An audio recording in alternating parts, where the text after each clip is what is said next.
pinch hitting for our chairman for a few minutes tonight as he was held up in court, and he will be here. He's a lawyer, by the way, so he wasn't like a defendant or anything. But so I'll run the first few notes, and then we'll continue on. So if you would, please join me for the Pledge of Allegiance, and then followed by our prayer.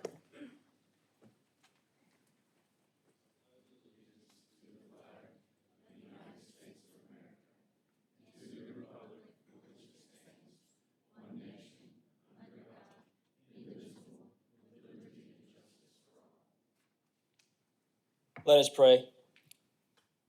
Heavenly Father, we thank you. We thank you, Lord, for your grace, for your mercy that you just bestow upon us every single day. Thank you for letting us just gather here today in this beautiful building, this great city that we live in, that we reside in. And we just ask for just guidance and wisdom for these items that are brought here before us today. And we just continue for you to give us protection. Let your angels, your armies just gather around this great city, this great nation, the United States of America. And in this city in particular, just thank you for all the residents, all the workers, and all the families just here today. We just ask that you cover them with blessings, guidance, protection, and security, Father. And again, just be with us today with this chair of this board, and let us decide upon these items here today, and for the benefit of well-being and safety of our residents. In Jesus Christ's name we pray, amen. Thank you, Ray. Now we'll call this Planning Commission to order and have a roll call. Brent Couch, Chris Hussein, Clement Ogunyemi, Here. Matt Philpott, Howard Austin, Here. Jennifer Keith, here, Mark Cloud, Here. Ray Cardiel, Teresa Reynolds. Here. Thank you. Can we get approval of minutes from our July 7th Planning Commission? This will be called for the vote. Call for the vote.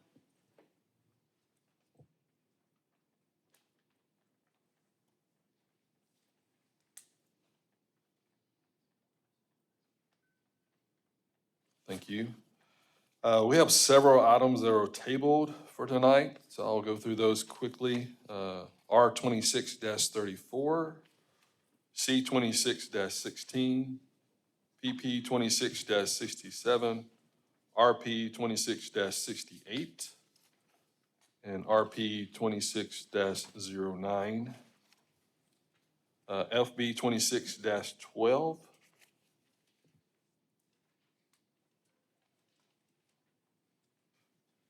B 26-77, B 26-82, and that may be it. That concludes the table items for tonight. We'll be hearing those later, next month or following.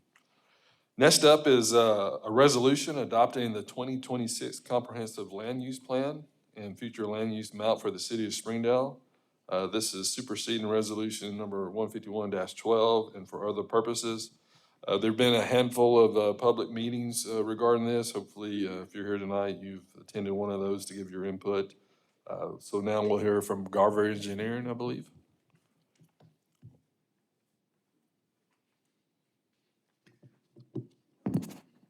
I'm Juliette Ritchie, and I'm the urban planning leader in our Garver office here in Northwest Arkansas. And I'm going to go through just a quick summary of kind of where we're at with the future land use plan. I'll do some of the slides, and then I'm going to flip it to Sharon to talk about some of it as well. So, we've been working on this for the past 6 months, basically, now, and just kind of a reminder that what is the future land use plan? The future land use plan is kind of official guide or policy document to plan for the future. It's not zoning, which, I know lots of people worry about that. We're not rezoning anything. It is a kind of overarching land use guide.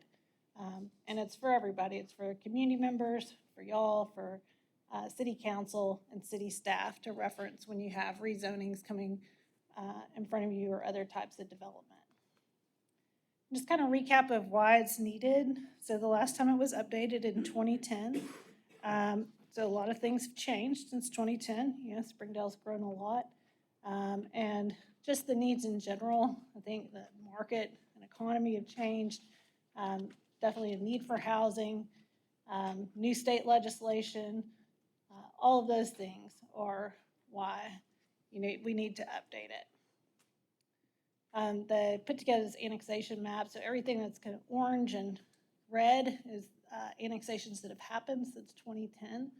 So, a third of the city wasn't here the last time you did planning for the long range. So that's plays into it as well.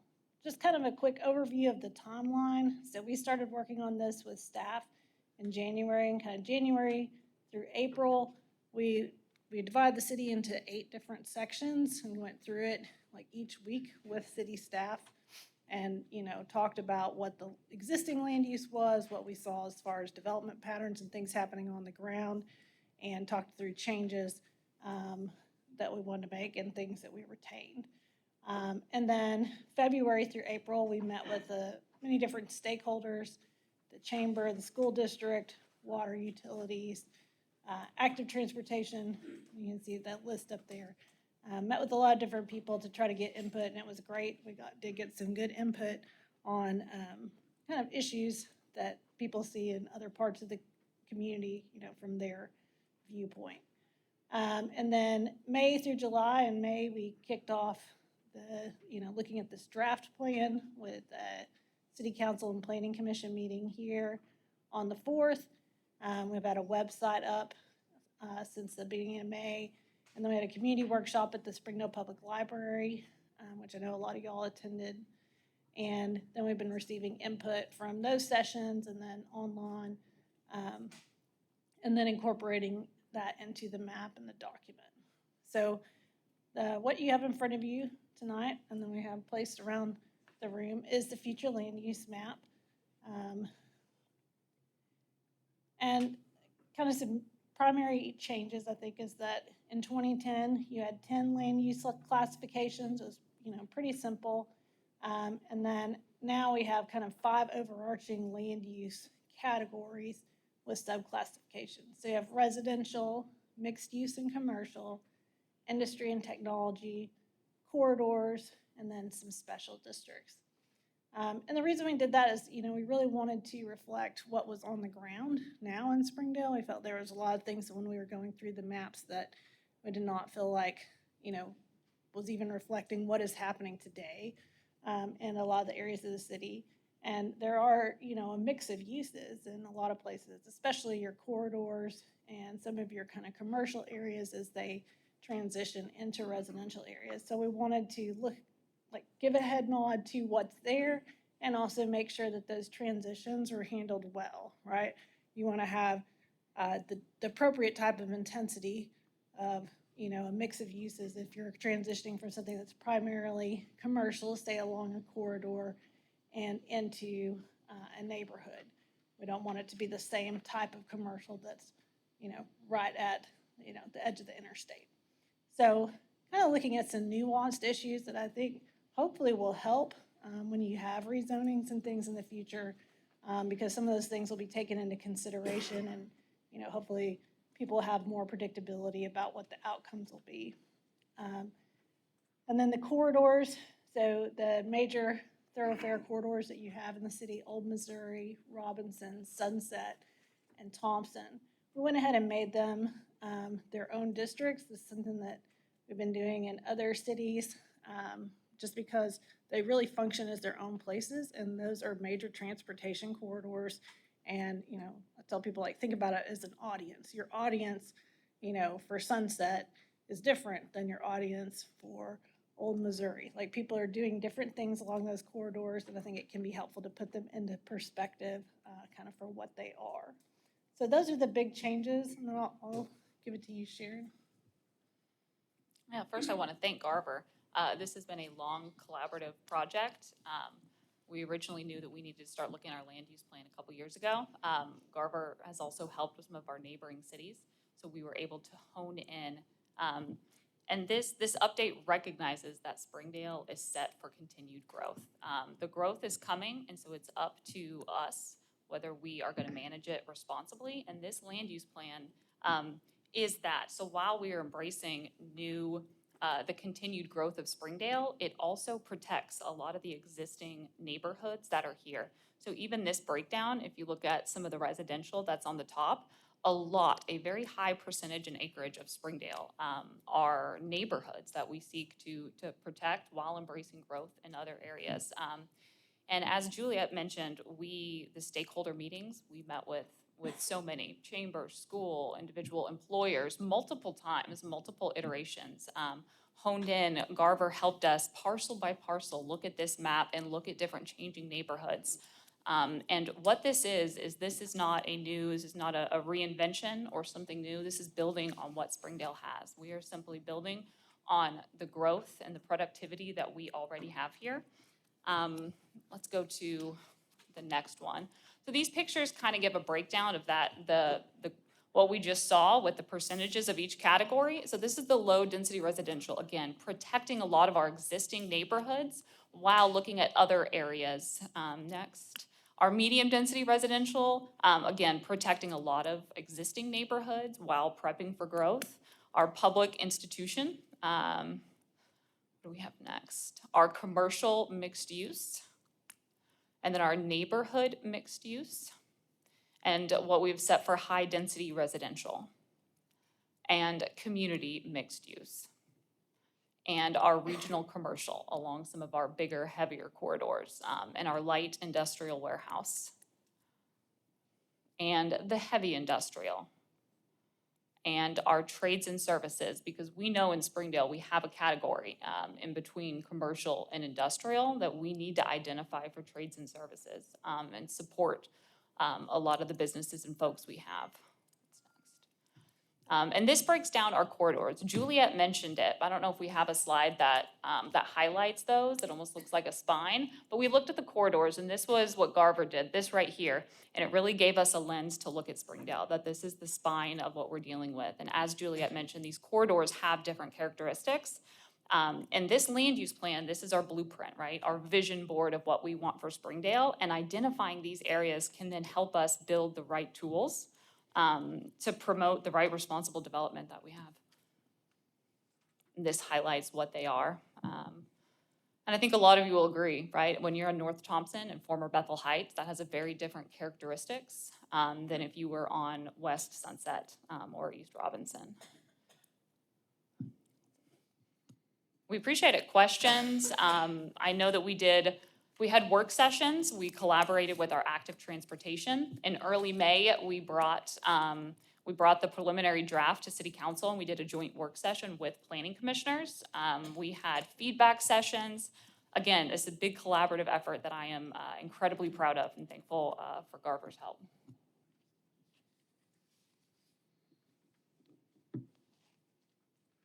Any comments from the public? Ma'am, could you come up to the microphone and please let us know your name? Sorry. Linda Frakes. Are these maps available online? They are right on the planning department's webpage, and we also probably have a hard copy here that we can send you with. Thank you. And if you get a card, we're happy to follow up with any additional info you need.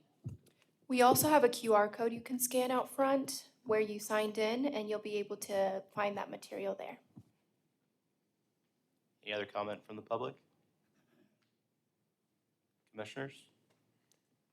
I just want to thank the planning staff and Garver and several other leaders in Springdale just working on this. I think adding different corridors was important for our future growth. I'm curious, do we ever consider Don Tyson Parkway and Huntsville, Elmdale Road, Elm Springs Road as corridors too? Or is that something, I didn't mean to make you come back up to the mic, but Maybe I was the just next curious because iteration? that's the only thing I see kind of missing in the corridor language was those two. We did talk about that, because we decided to focus on the regional transportation ones. I will say that I'm trying to remember which one it is, but there were several land uses that we looked at specifically for Don Tyson and Huntsville, that we felt like resonated specifically with those areas, the community and neighborhood, mixed uses, because we didn't want anything too intense along those corridors. But, I mean, yeah, it's a fair question. I would Thank love you. to see the next iteration, the next 5 years of our land use plan, maybe Don Tyson, maybe County Line. Yes. Plan for growth, yeah. Yeah. Thank you. There are no other comments. This will be a call for the vote on the resolution. Call for a vote. Second.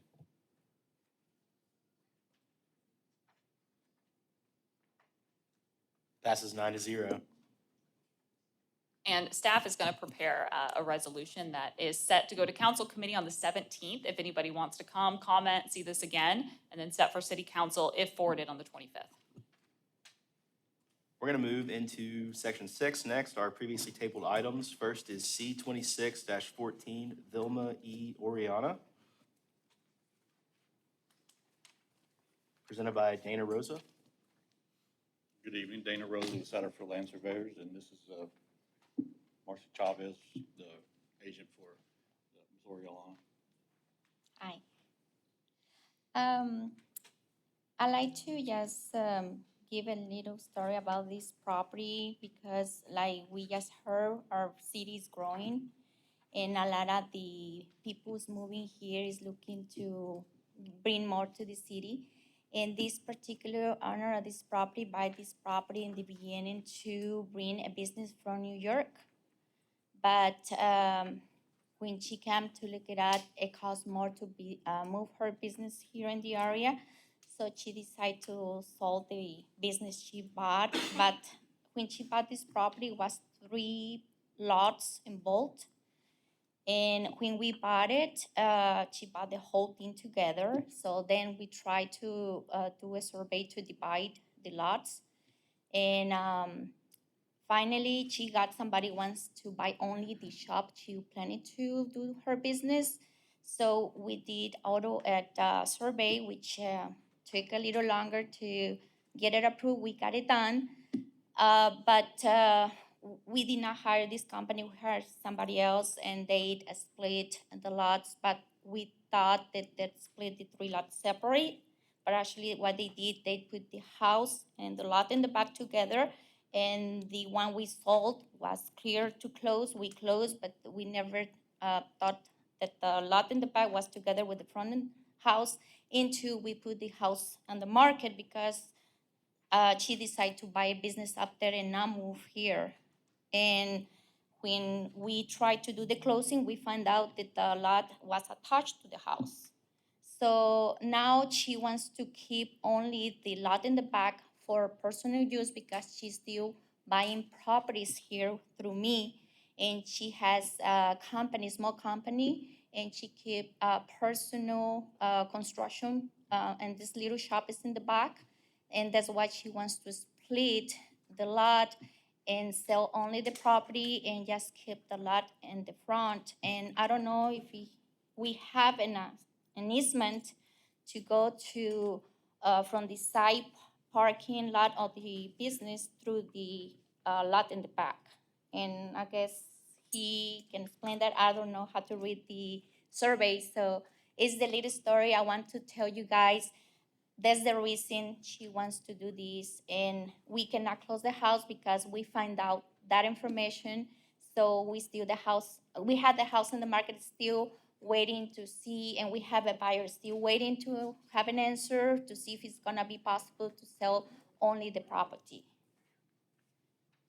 So for a little bit of context for this, there was an informal plat, so basically a lot split that was approved in 2025, so just last year, which resolved some numerous longstanding nonconformities of the property. Will you show an aerial view just to show where it is? So by nature, it has some non-conforming businesses, property lines over the years. And so that informal plat that we did, irregular property lines, there were some utility lines lacking proper easements, some site deficiencies.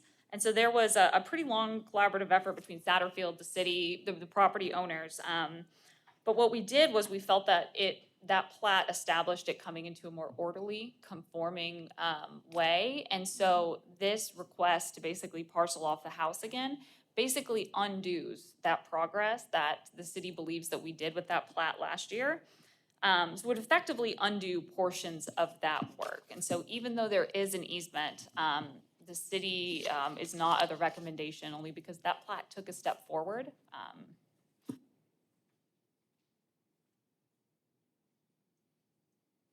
Any other staff comments?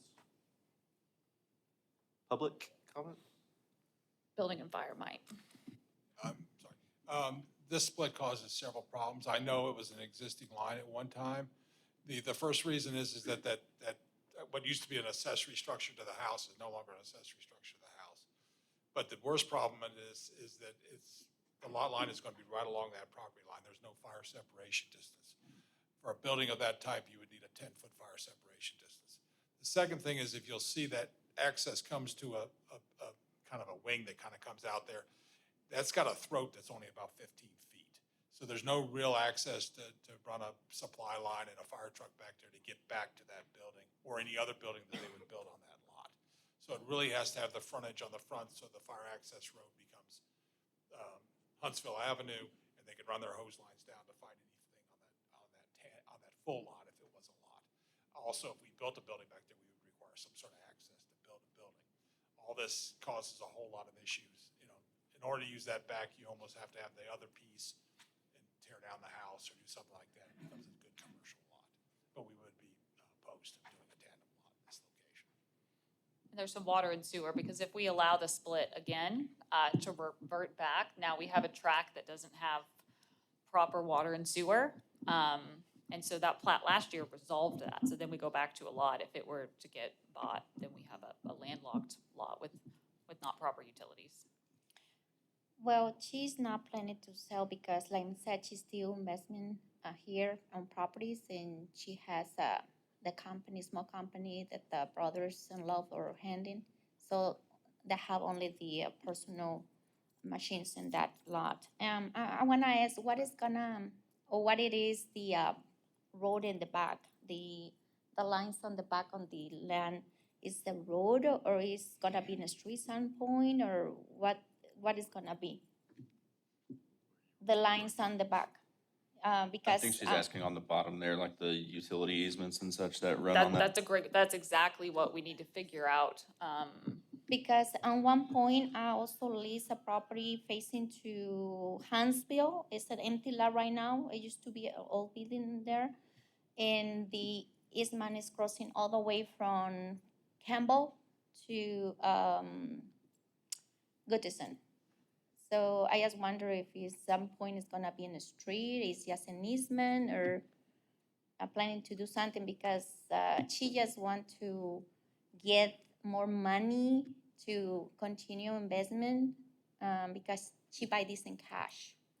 So her money is stuck there and she wants to sell and do 2 or 3 more buys. Is the only reason she wants to sell under the house and keep the lot. So I talked to her, and of course she's in New York right now. So I just come to explain what she wants to do and keep her as a customer to keep investment here. Because if not, she's gonna regret and just keep maybe a rental, I don't know. And not investment no more. And it's a good business for me, of course, and for her. Bring more people here to investment is a good helping for everybody. So I asked that to Thank you. bring up. Any public comment? Commissioners? I have one question. Can someone confirm that there's currently no access to this new formed lot if we move forward with this new line? Is that correct? There is an access easement, but at one point it's 15 feet wide, which is not Which sufficient is for a not- fire that's what- truck. And it that's doesn't the have only- utilities. Yeah, that makes it difficult. What is she trying to sell the house? Yeah, I have a contract right now holding for over 3 months, I think, when we hired them to do this. Yes, she wants to sell the house and buy other properties. But she can't sell the house as it currently is that what The you're reason stating? is because, like I said, she has a small business on construction, and she's using the small building in the back where she's Got it. like at her personal Yeah, it's just, it's difficult to do a lot split that doesn't have access. I mean, that makes it really difficult to Yeah, do as a commissioner. well, I told her that, but maybe in one point she has an idea that the easement was enough Sure. wide Right. to move in it, so. Yeah, based on this information, there's not really access to that back lot if we were to do this. And I do have a question. When we did the previous lot split and it was approved with the 20-foot access easement on that one side, why didn't anything be said about making it bigger or the problem accessing that part? I don't remember all the. I wasn't here, but I would imagine because they have access from Huntsville. Correct. To the Well, house. I understand that, but there was a problem I remember about being able to get vehicular around that without being on someone else's property at the time, because the house takes up a considerable amount of the front area of the lot. I'm just Yeah, I looking don't at it. remember It the looks like exact there's like a detail. shared drive possibly with the property to the east of it. For my experience with this property, I think it's been a lot of in regulations because the way has been divided. And I understand at one point the owner of the whole thing did not have a problem because I believe the whole family was living in that section. But when they start selling and dividing, we thought, like he said, when we asked for the first one, we thought that we are having, and yes, we had 3 parcels, but we do not have 3 different separate lots. And so our ordinance for tandem lots requires a 25-foot access easement with, what is it, 15 foot of it paved. So you have 5 feet on each side. And so whenever we did your original plat, we were making it better. We were combining it. So the lot then had access to a public road. So we weren't as concerned about the easement because it was your choice because it wasn't required. But now that if you parcel off that house again, now that easement is required. So we have to look at it a little bit more detailed. Yeah, and also the house in the middle, and the house we have it is sharing the same entrance and does not have enough parking lot for the neighbor, but we have parking lot. But we are using the same driveway to go in. And one other consideration for this is that Huntsville is an arterial, and this is commercial. So the goal is to parcel off a single-family home on an arterial and commercial. And we have it listed as residential, yes. Any other public comment, staff comment, comments from the commissioners? call for the vote.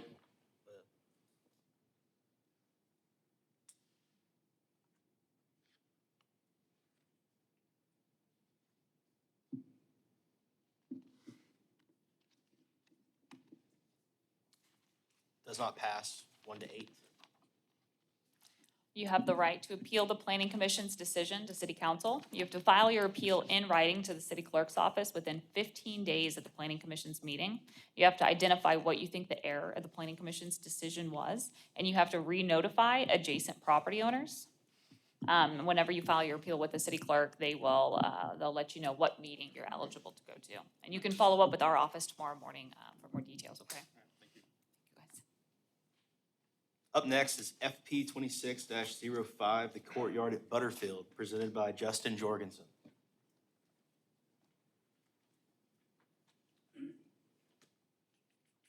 Good evening, and thank you for your time, and I always appreciate working with staff. Justin Jorgensen, I'm representing Riverwood Homes, the developer on this. We're just looking for a final plat. Everything's done, we've had all of our inspections, everything's good to go, and this is the next step, so I'm happy to answer any questions. Tell us a little bit about it. It's been a while since I think the planning It's commission's seen it. 63 lots, 62 buildable. We came through earlier and it got tabled because we were going back and forth with staff on the lots by the, where the ponds are at and doing picnic tables, and they entertained doing like a pickleball clubhouse deal. And at that time, it didn't work because of the way the preliminary plat came through. So right now, we're just showing what we showed on preliminary plat And if we ever decide to come back with anything else, it'll have to come back through some kind of, Development plan. yeah, site plan of some sort. So for now, and I've been working with Sarah and she's great, and they're either gonna put the sidewalks, and the sitting area in or bond it. Any staff comments? For the planning department, and it has been great working with the Jorgensens as well. Work with staff to finalize the language on the final plat title as it relates to Archie's Place. Verify that accurate limitations are shown for the 20-foot proposed drainage easement around Lot 62. Note the total linear feet of street being dedicated per street classification. Oh, Update Lot 63 label. The sidewalks and picnic table must be installed before obtaining final plat signatures or a bond may be submitted. Streetlights are to be installed prior to final plat acceptance or a receipt and scheduling confirmation from the electric company. Subdivision fences shall respect the site triangles and revise the on-street parking to not be in front of the driveways. Engineering's comments include show updated drainage on lot 62 behind the pond. Add note that lots 62 and 63 are drainage easements. And prior to signatures, we'll need to see the following: fill out right-of-way dedication summary in Excel spreadsheet, submit signage plan to Public Works if you haven't already, provide sidewalk exhibit with dimensions for all green space and sidewalks, and send in all closeout documents. Any comment from the public? Commissioners? If none, this is a motion subject to staff comments. So motion. Second.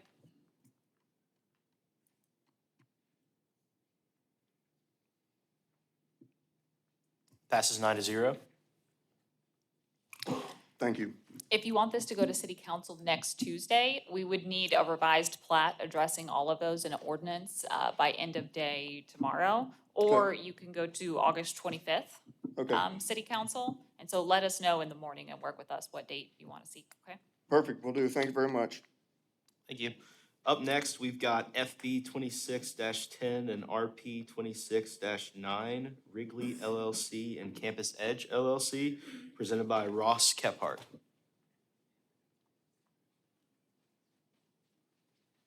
Hello, everyone. Good afternoon. So, our goal with respect to, I forget exactly what number we're talking about here, FB 2610. We were excited whenever the seed district expanded south a little bit from Quant because it allowed for us in this particular lot to explore other options. And so given that most every home or dwelling around this particular address is single family, if we can rezone to NR2 from MF12, then we'll be in a position to build nice single-family homes as opposed to what we originally planned, which would have required variances and waivers and would have been more challenging. So I'm happy to answer any questions that you have on the rezoning and or the replat. Any staff comment? This rezoning request is in keeping with the following goal of the form-based code and is recommended for approval. Preserve and enhance the integrity and quality of this primary denser and smaller lot, single-unit residential district. From chapter 32, section 3.2. I think this is a great example of that C district. It just passed in May with the form-based code update. So they're taking one lot and creating three, or proposing two. Any other staff comment? Engineering's comments for the replat, we asked that you submit a drainage analysis. We want to make sure, is the existing storm pipe sized appropriately? Will it be relocated? We recommend finalizing drainage plans before filing the replat to ensure the drainage easement is in the correct location. When the new driveway is installed, old driveway needs to be demolished and curb closed in, and a 5-foot sidewalk is required on Wayland. You bet. In addition to standard comments on this project, so as Ross mentioned, there is a pending boundary amendment for this one to go into the C district. Pending the decision on that, this plot should be updated accordingly. Ensure adequate utility easements are dedicated to Springdale Water. Ensure all easements and dedications are labeled as per this plat. And include a note that the plat meets minimum standards set by the State Land Surveyor's Office. Any public comment? Commissioners?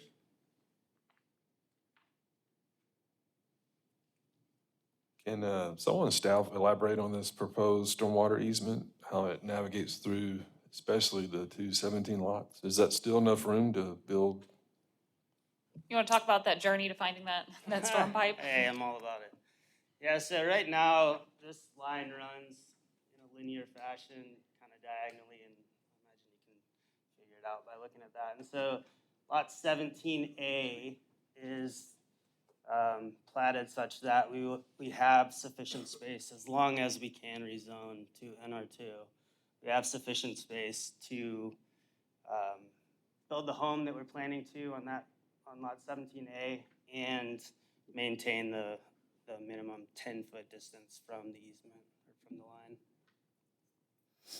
And so the plan, as I understand it, I'm not an engineer, but as I understand it, is to put some type of junction box in each of these turns. So there's 3 of them, and we're just going to reroute the line around the backside of the house. So they'll be placed much closer to Wayland Avenue, the house fronts? The houses are, man, I wish. I'm just looking at I'm looking at the But lots. yes, it supports the intention, moving the structure closer to Right. the road. And then I think a shared drive, or the Yeah, back so would the shared be, drive, they'll be 22 feet off the street, which is in line with a lot of the other houses on Wayland. So whenever we designed it, we looked at it from an aerial perspective to make sure that the front porch is pretty close to in line with the other houses along the street. Thank you. Sure, Mark. you're doing street improvements, updating it to the current master street plan, this area? Yeah, so we're gonna put in a sidewalk, 5-foot sidewalk, and had talked to Katie a little bit about on-street parking. So that's kind of up in the air, but at this point, we're definitely gonna put in sidewalks. If there are no other comments, this would be a call for the vote on the rezone. Call for the vote.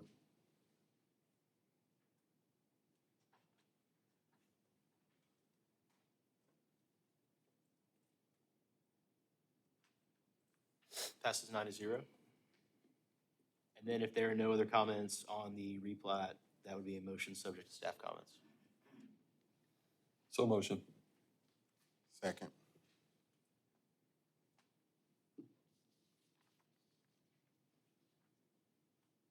Also passes 9-0. All right. Yes. So your 2 are set for typically different council meetings, where the rezoning would go to the later one and the plat would go to the earlier one. So if you would like to coordinate with our office to potentially combine them and send them to the same city council meeting, which would either be next Tuesday, August 11th, or August 25th, or if you'd like to separate them. So you may call our office in the morning, and Yes, ma'am. unless you have a preferred schedule that you know. Hey, I'm all about the 11th. Okay, then that would mean that, okay, we would get everything in a potential revised plat if any remaining comments were there, by that time, okay? By tomorrow. By tomorrow, close of business preferably. Mhm. Okay. No sweat. Thank you. I'm just gonna hang out about right here. Uh-huh. Up next is FB 26-11 Wrigley LLC, presented by Ross Kephart. Hey, guys, good afternoon. I'm Ross. Welcome back. Good to see you. It's great to see you guys. Hey, so this parcel on East Velma is currently zoned MF12, and our intent is to rezone to NC2 and piggyback off of, I don't remember exactly the address, but right on the corner of Powell and Cottle from a couple of months ago, which we believe will help us to establish the appropriate level of density for that site. Our plan is, if we can get it rezoned to NC2, we'll do full street improvements, including lights and trees and whatever else you have planned. Staff comments? So right now, we're just hearing a rezoning request for this. The rezoning request is in keeping with the following goal, the form-based code, and is recommended for approval. To preserve or enhance the existent vibrant pedestrian-oriented character of these areas while allowing flexibility in use, chapter 32, section 3.5. Any public comment? Commissioners? If none, this is a call for the vote. Call for the vote.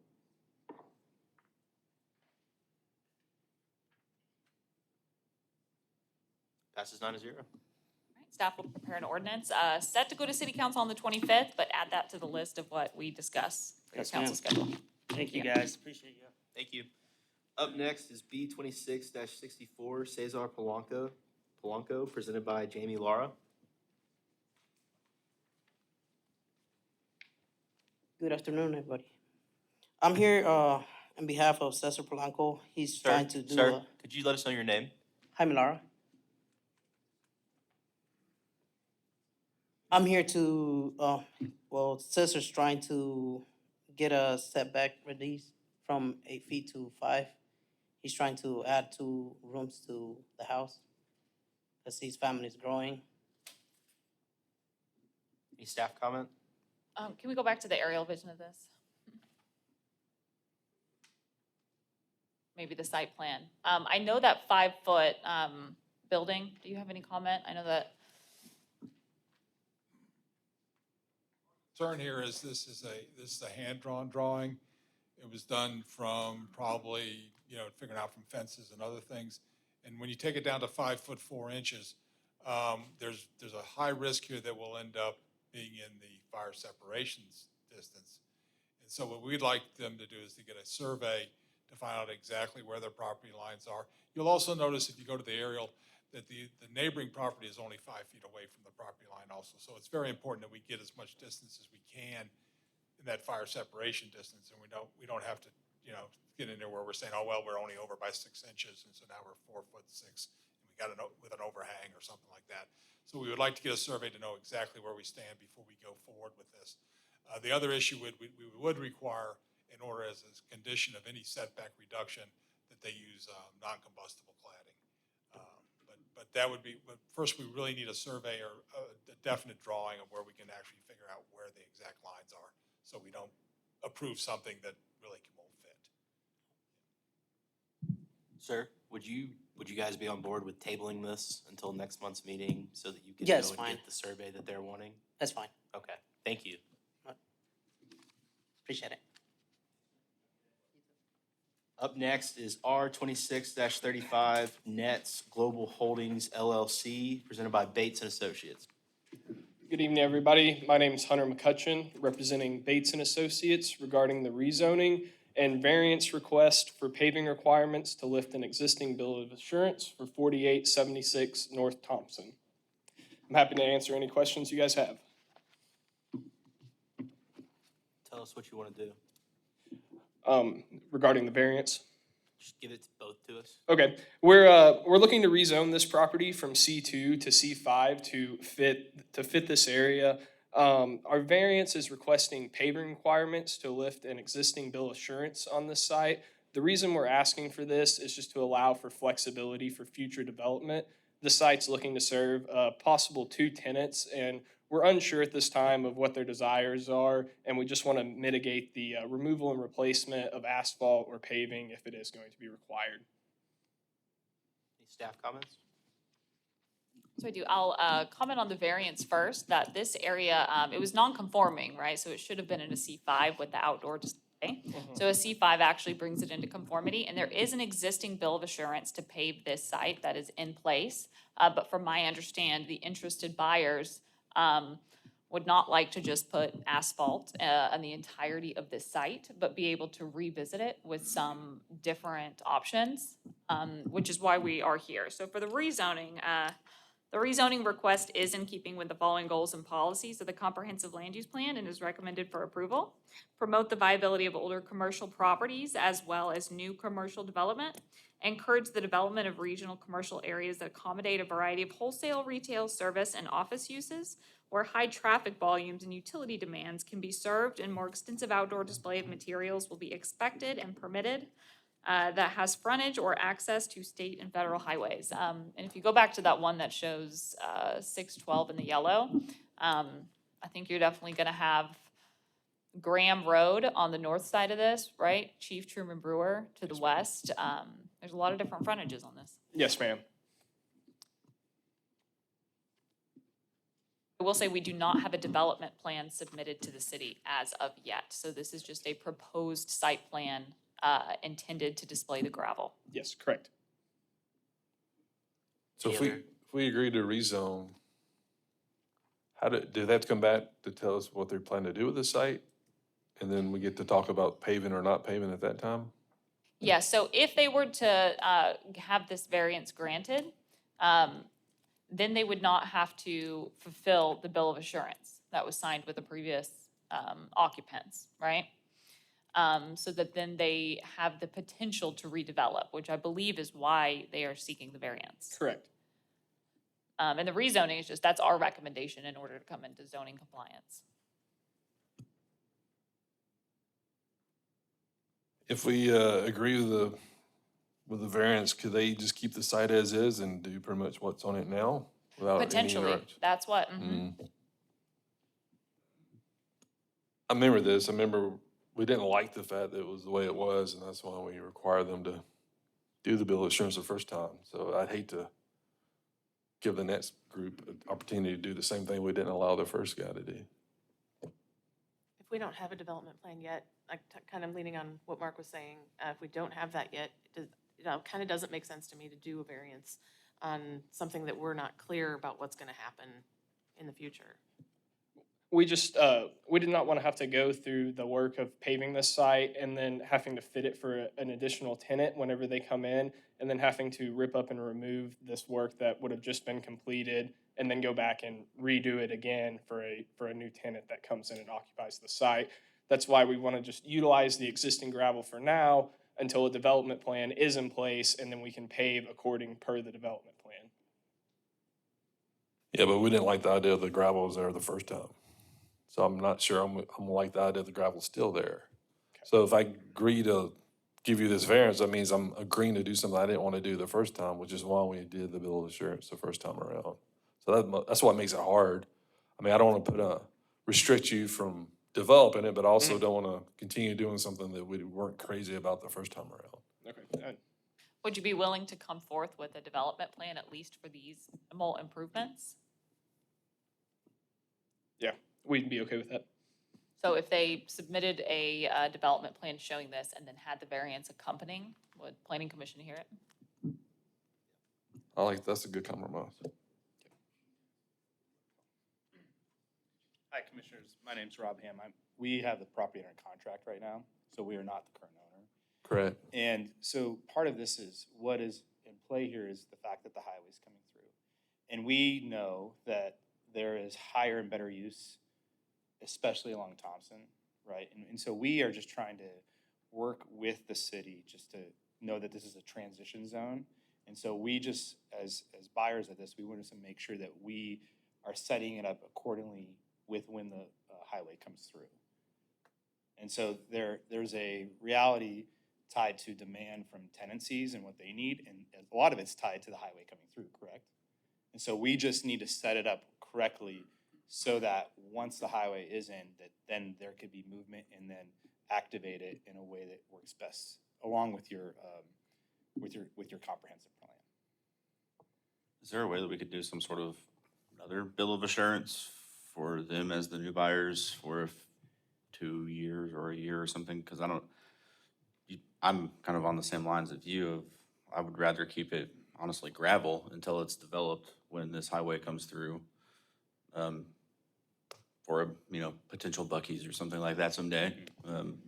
It'd be kind of cool, but As one who has a Buc-ee's close to my house, I can assure it's nice. yeah, I know, but and then I think as I'm kind of thinking from a developer's side, like you aren't gonna want to say we pave it in a year and then they have to go and just rip it up to do Yeah. another development on it. That just doesn't really make much sense to me, but. Can you go back to that site plan that you guys had proposed? And Yeah. although it's not an official development plan, Those not official. could you tell me a little bit about it? Because if you did come forth with this as a development plan, what would you? As you can see for this area here, well, on the west side of the site, this is potentially going to be a laydown yard area, and we're looking for outdoor storage use on this here. This would utilize the existing gravel that's there for now. We would come back through and replace the driving lanes with compacted asphalt millings to provide structural integrity for fire trucks if they need to access the site. And you're gonna have a bunch of heavy equipment operating around here, so we want a road that can support the loads that are gonna be driving on it. And then on the east side of the site, that's more the area that's up in the air right now. And most of that side of the site is subject to that bill of assurance for the paving. And that's the area where the uncertainty lies. We're not sure what tenant's gonna occupy, what their desire is gonna be, or what building's gonna be there. And so that's why we're hesitant to move forward with paving the site today. And we wanna hold off on this for a later date.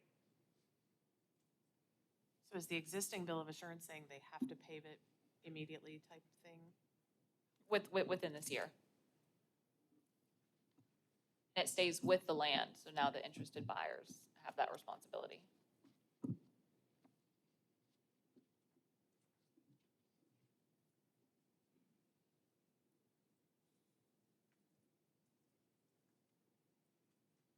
When was that picture taken? The one that's shown up there? Do we know? Which picture, sir? That one. I'm unsure when that photo was taken.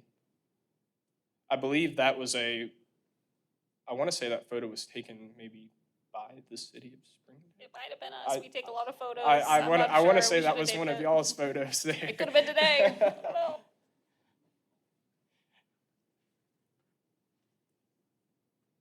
So Sharon, going back to your comment, so are you requiring them or requesting or asking if they will, before they put a new business on this site, they would come back and show us what they're gonna do?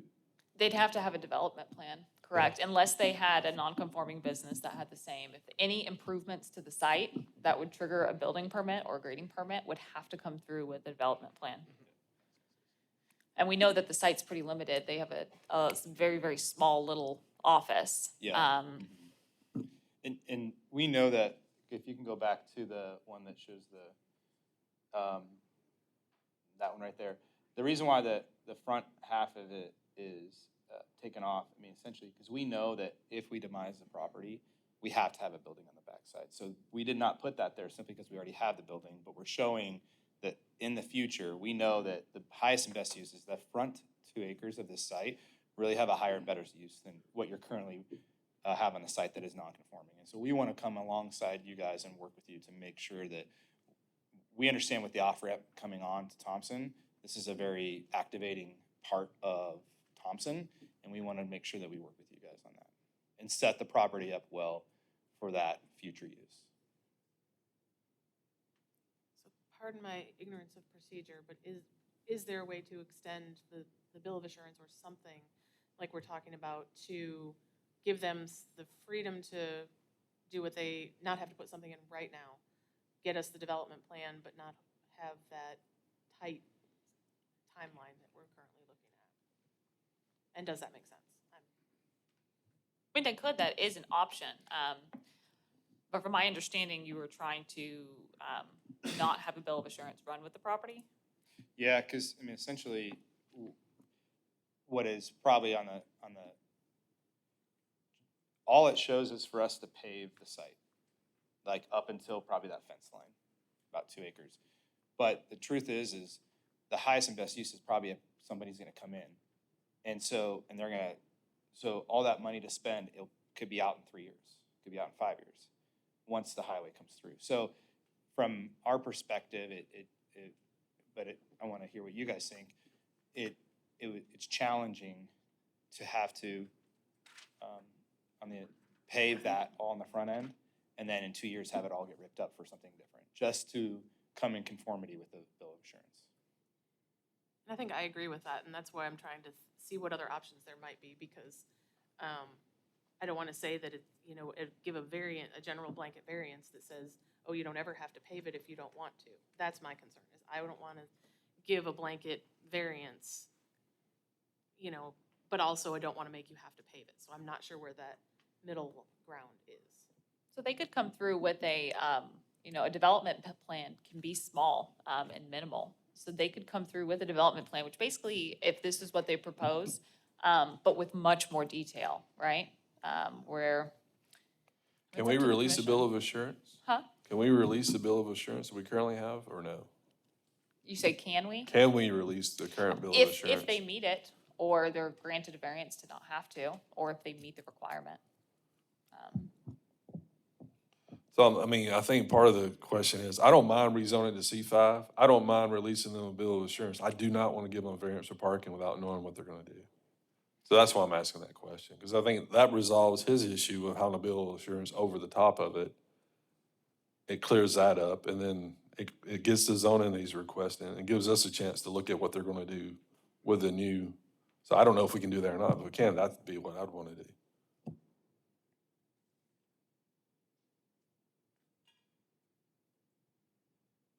Is that possible? Can I speak up on one additional item?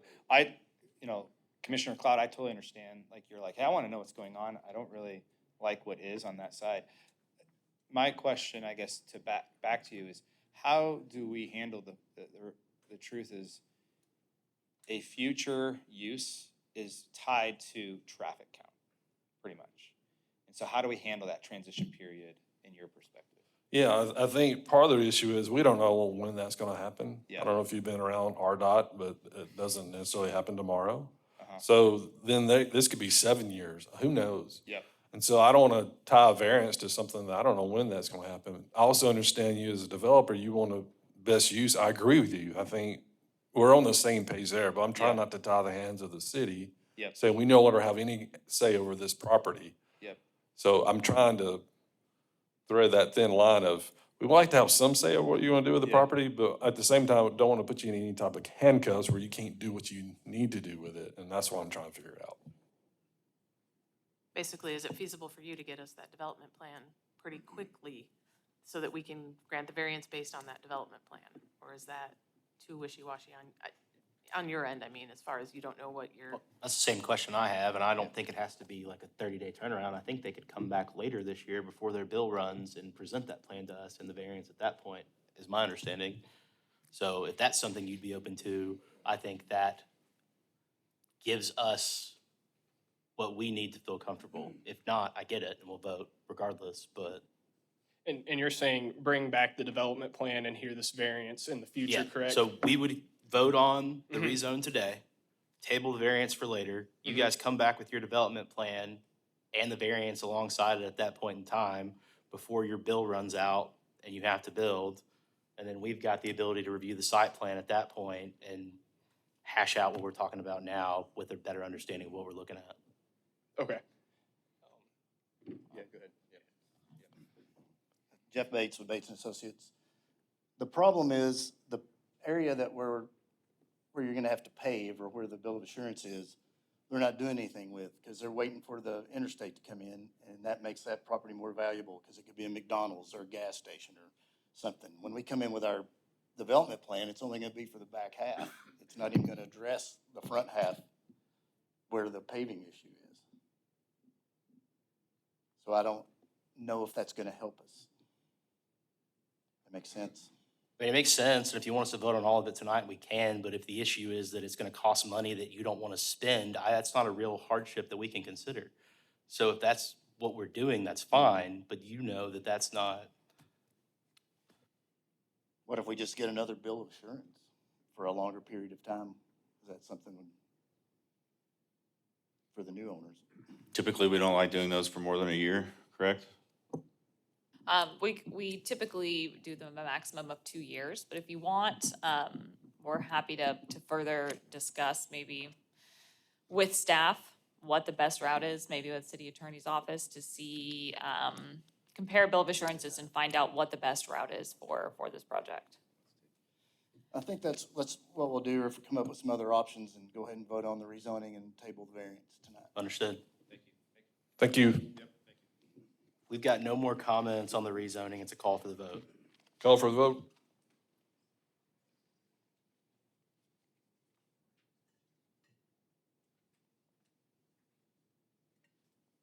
Rezone passes 9-0. Staff will prepare an ordinance that goes to city council on the 25th. Up next, we've got R26-36, B26-80, and W26-33, Calvary Free Will Baptist Church, presented by ESI.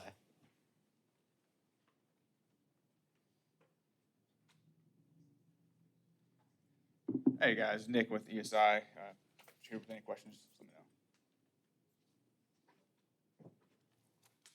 What are we doing, Nick? Yes, so we are adding a parking lot on this existing church, and in order to accomplish that, we need to bring it into conforming use. So it's currently A1 zoning, and we're gonna bring it to a P1 institutional zone. That way it kind of meets every requirement it needs to. So we're just looking for that rezone tonight. Any staff comments? The rezoning request is in keeping with the following goals and policies of the comprehensive land use plan and is recommended for approval. Uses that commonly have moderate to large-scale assemblies of people, such as churches, funeral homes, membership organizations, or other institutions, should be appropriately located on adequate-sized parcels with sufficient space to accommodate the off-street parking and accessory needs. Such uses should be located to minimize any adverse or undue significant burden on adjacent or adjoining land uses, as well as that portion of the street system. Any public comment? Commissioners? Can you explain why you're asking a variance on the screening? I'm assuming this has to do with the residents to the south of you. Correct. There's a house kind of on the east side of that existing parking lot for the church. The church owns that house, and we're just trying to not have to do any screening around the church's own building. And then also there's an existing tree line on the south, the west, and the north already. So there's not really a need for us to go in and add more trees to the existing pretty dense tree line already. Are you planning to add any lighting to this new parking area? Yes, ma'am. We have I think 2 or 3 streetlights right now. We have a lighting plan put together with the non-large scale development. On those parking islands, there's one on the east and west parking island. Do you know if those are full cutoff? They will be, yes. Yeah, I guess I'd like to mention the non-large scale, right? Yeah. What's the status of that, I guess, with staff? Because those non-large scales, just as a reminder, are small enough that they don't come before the public hearing, but it is in review. Yeah, we got comments back from staff. We were working on getting those addressed to get it resubmitted. Yeah, I was just wondering, because I know other lights on the building are glary and awful. I already dislike the lighting on the building, but I know it's existing. I just was curious. That part wasn't included in what we were reviewing, so. If there are no other comments, this is a call for the vote on the rezone. Call for the vote.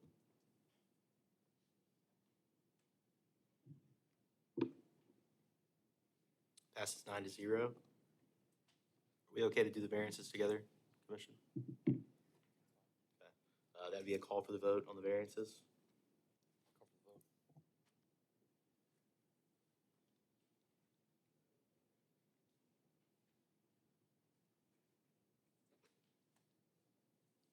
Also passes 9-0. Lastly, we've got the waiver of street improvements. This is a motion to forward to council with recommendation of denial or approval of the waiver.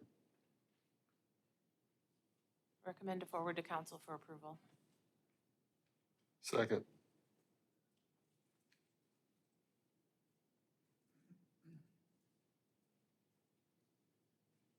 That also passes 9-0.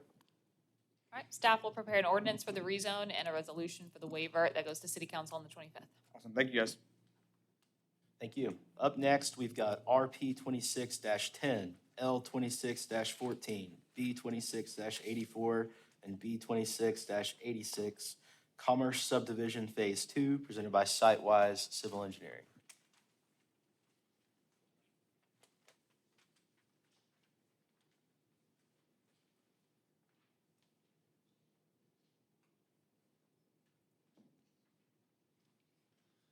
Good evening, Nathan Street with Sitewise Civil. Kinco Constructors is a full-service construction company with an existing office on site here on Kelly Avenue. They are occupying the easternmost parcel of this project. They recently purchased the adjoining property to the west. The request is to combine the two lots that are both about a half an acre into a single lot of 1 acre. When combined, this would allow Kinco to construct a plus or minus 4,900 square foot office expansion that would connect to their existing office building. The project proposes 35 parking spaces, and I'd be happy to answer any questions. Any staff comments? For the replat, in addition to standard comments, planning just has a few. Remove the note referencing variance B15-14 on sheet 1. Variance B26-86 is pending at this meeting. Pending that decision, if approved, add it to the specific site notes on sheet 1. And then for the notary block, leave the county space blank, just so the notary can write in which county they're with.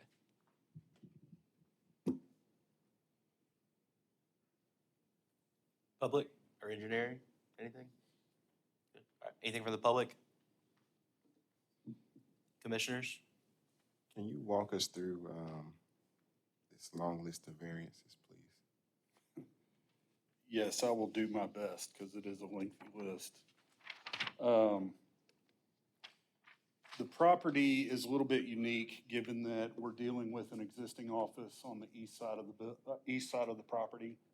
So that alone kind of facilitates the need for a few of these variances. Some of the landscaping variants, for example, mainly it's for the perimeter landscaping. Within this subdivision, there are existing buildings within 5 feet of the property lines. Not real comfortable planting the trees that are required at the 25-foot spacing due to proximity of buildings there. For screening, this may overlap a little bit with fencing, but there is existing chain link fence throughout the subdivision and existing on 3 sides of the existing office building. We'd like to continue to use that chain link fence. The fencing that is visible from the right-of-way will be decorative. It will screen the uses such as the dumpster, trash enclosure in the back. We do have a variance for a front setback reduction from 50 to 47 feet. That's due to the architectural design and trying our best to meet the commercial design standards. We do have a bump out on that front facade that reduces that front setback. The rear setback from 20 to 10 is actually because of an existing covered shed that's attached to the existing office there on the east side. That's currently used for storage. It is open, but it is a roof that does encroach into the setback. The minimum distance between drives, code requires 150 feet. We're only able to achieve 134. Part of that is because of the total width of the property. I believe the total width is only about 165 feet. But on our site plan, you'll see the parking in the front is angled, and so it's a one-way drive eastbound to the second driveway that's located further east. So it's only exiting traffic that will use Kelly Avenue in that situation. And I will note that per Springdale's commercial design standards, the application rules are that if you modify 50% or more of the site, then it triggers conformity for the entire site. So by the improvements that they proposed, it triggered that, where then we needed the entire site conformity. So it's a good effort of redevelopment of a current existing trades and services area. So a lot of these variances we know are working around a lot of existing nonconformities. Are you adding any new landscaping? I know you have some now in front of your current building. Are you adding some more with the addition to this additional lot? Yes, Just sir. not to our standards, but you're adding more landscaping? Yes, sir, Okay. we are. Any other staff comments or public comments? Staff does have several comments on the large scale that might help clarify some of the variances as well. In addition to standard comments, planning requests show the floor area of each commercial unit, identifying the square footage by use. And then the following are going to be grouped in under the variances that Nathan had outlined. The existing metal building on the southeast side of the property line and the dumpster enclosure on the southwest side encroach into the setback. When parking is located between the building and the property line, a minimum 50-foot front setback is required. All storage areas shall be paved or chip sealed. And please remove the label from the proposed gravel indicating the ordinance reference. All open storage areas must be screened with an 8-foot opaque screening fence. Maintain a minimum spacing of 150 feet between driveways. For commercial design standards, foundation landscaping is required, specifically along the south facade. Provide an area to accommodate a future public transit stop. And then for landscaping, frontage landscaping is required in ordinance with Chapter 56.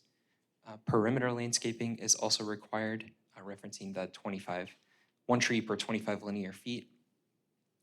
Provide detailed drawings of all proposed screening, so this includes the gate, chain link, dumpster enclosure. And for lighting, the lighting plan indicates several areas that do not meet the minimum 1-foot candle requirement, and ensure that proposed light fixtures are equipped with full cutoff shields.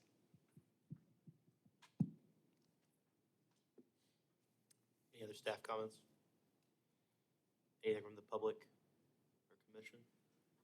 I just want to add a little bit to what Nate was saying about the lighting. I did notice, obviously, I really like the look of the building, and I like that you've got the downlights going around it. Primarily, the fixtures on the back of the building are the issue because they're not cut off at all. They're just glare bombs, and they're really cool color temperature, 5,000 K, which just want to try to avoid that as much as possible. 3,000 to 4,000 is more friendly to everybody, but also, yeah, the lack of cutoff is going to be an issue. If there are no other comments, we will start with the replat. That's a motion subject to staff comments. So motion. Second.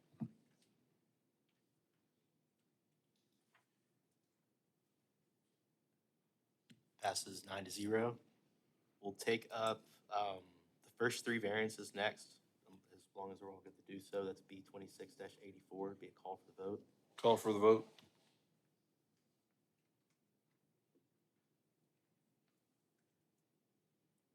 Passes 9-0. We'll take up the next set of variances, B 26-86 next altogether, unless there's an objection from the commission. It's also a call for the vote. Call for the vote.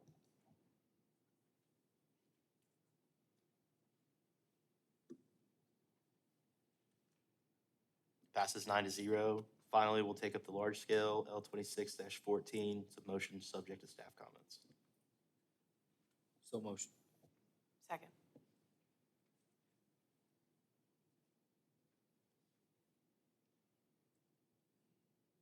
Passes 9-0.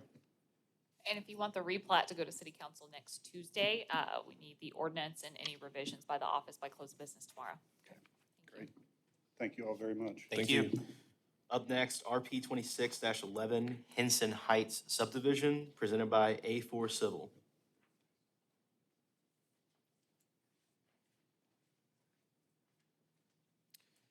Thank you, Jason Apple with A4.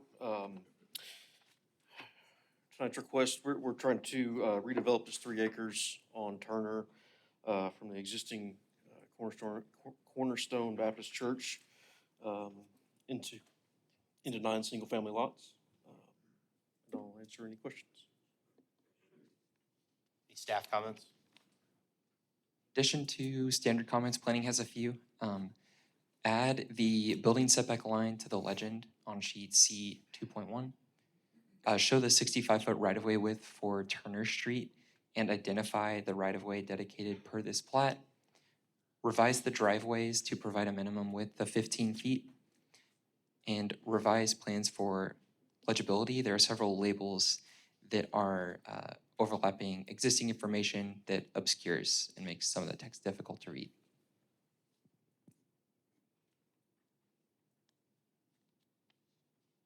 Engineering's comments include residential driveways should be a minimum 15-foot wide per our standard detail. For lot 1 and 4, how many spaces does the shared driveway provide? And drainage and street improvements need to be complete prior to signing the replat. Any comments from the public? If you come up and please state your name and you'll have the floor.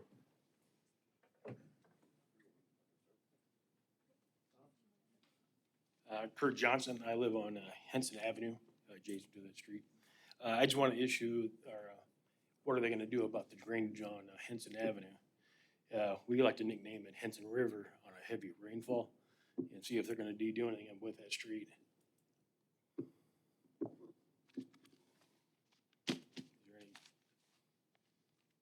I guess talk through some of the stormwater on the south end. So, from the site's perspective, we are adding a small pond to facilitate any increase of runoff from our development. We're not proposing any other street improvements at this time, with the exception of sidewalk improvements on the 3 frontages. You said you're doing a pond? Yeah, we've got a small pond in the front. It's in a drainage easement. It's just that Okay. little small drainage graded area there along Henson. So how did the driveways, I guess, talk about the driveways for these lots? Yeah, so you can, I think we did it on the site plan, but I've got little drainage crossings in there where that pond area is, and that's where the driveway locations will be for lots 5, 6, and 7, I guess 6 and 7. And we'll make those 15 feet wide. Any other comments from the public? We did get an opposition letter at some point, so before we finish, we'll address that. Sorry, I think I'm still stuck on this pond thing. Can you point it out on this, where this pond is gonna be?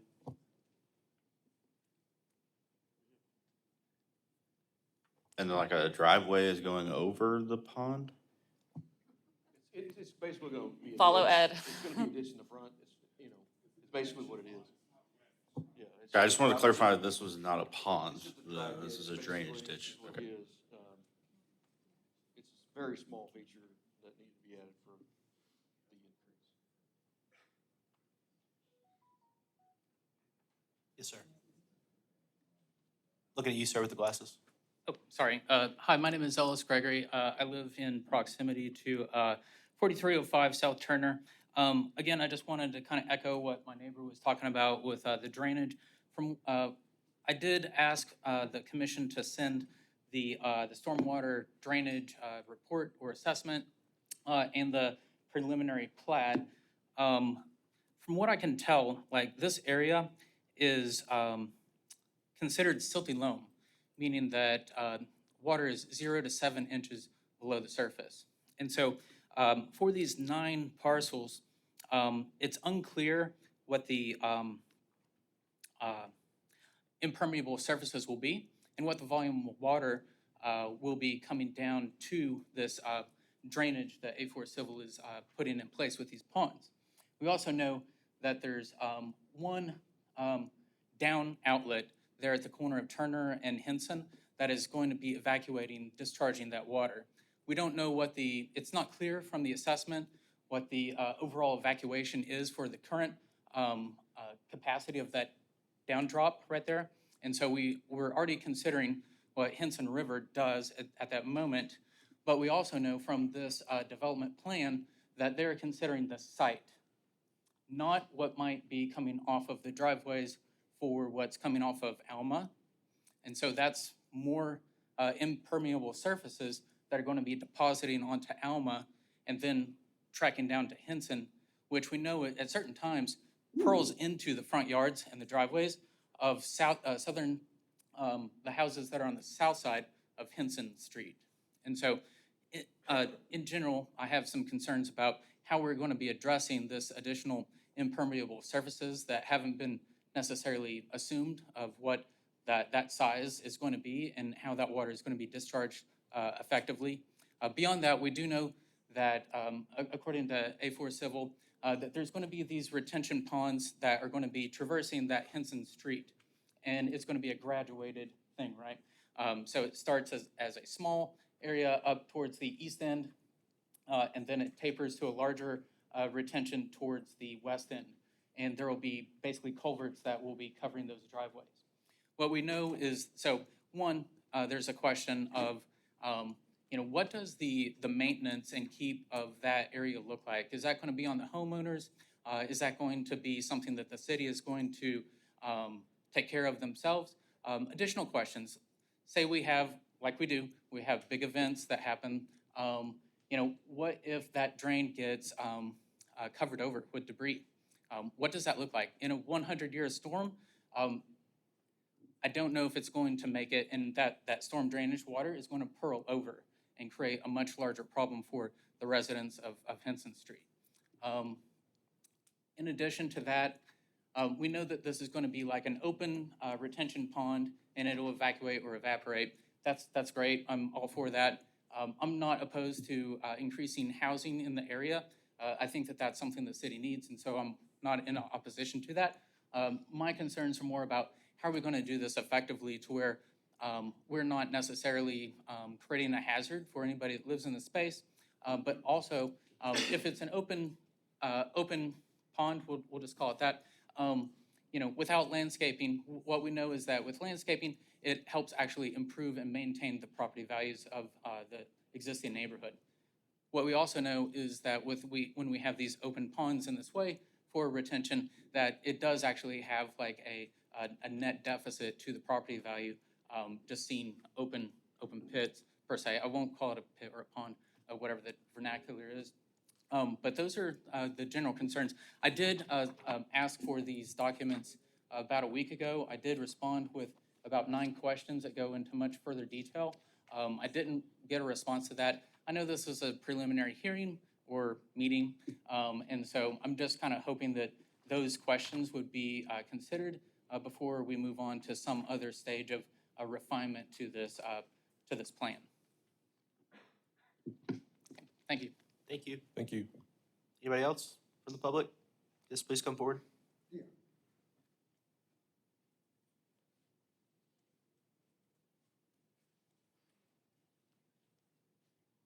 Name's Rick Gerbino, my wife Karen.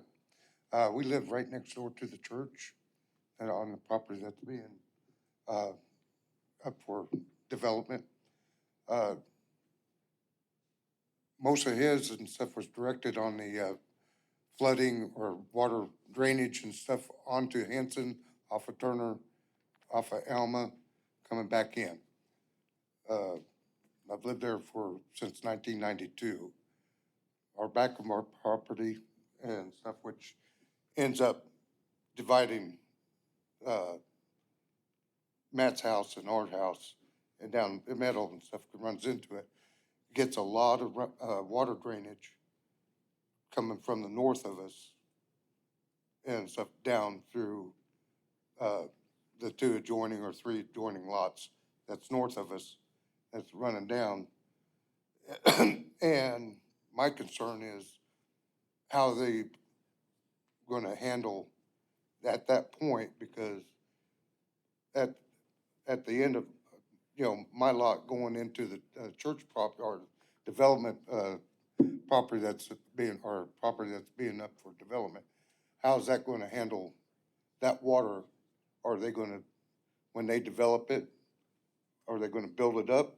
Or are they going to put some kind of drainage port at that point where the water flows into it and into the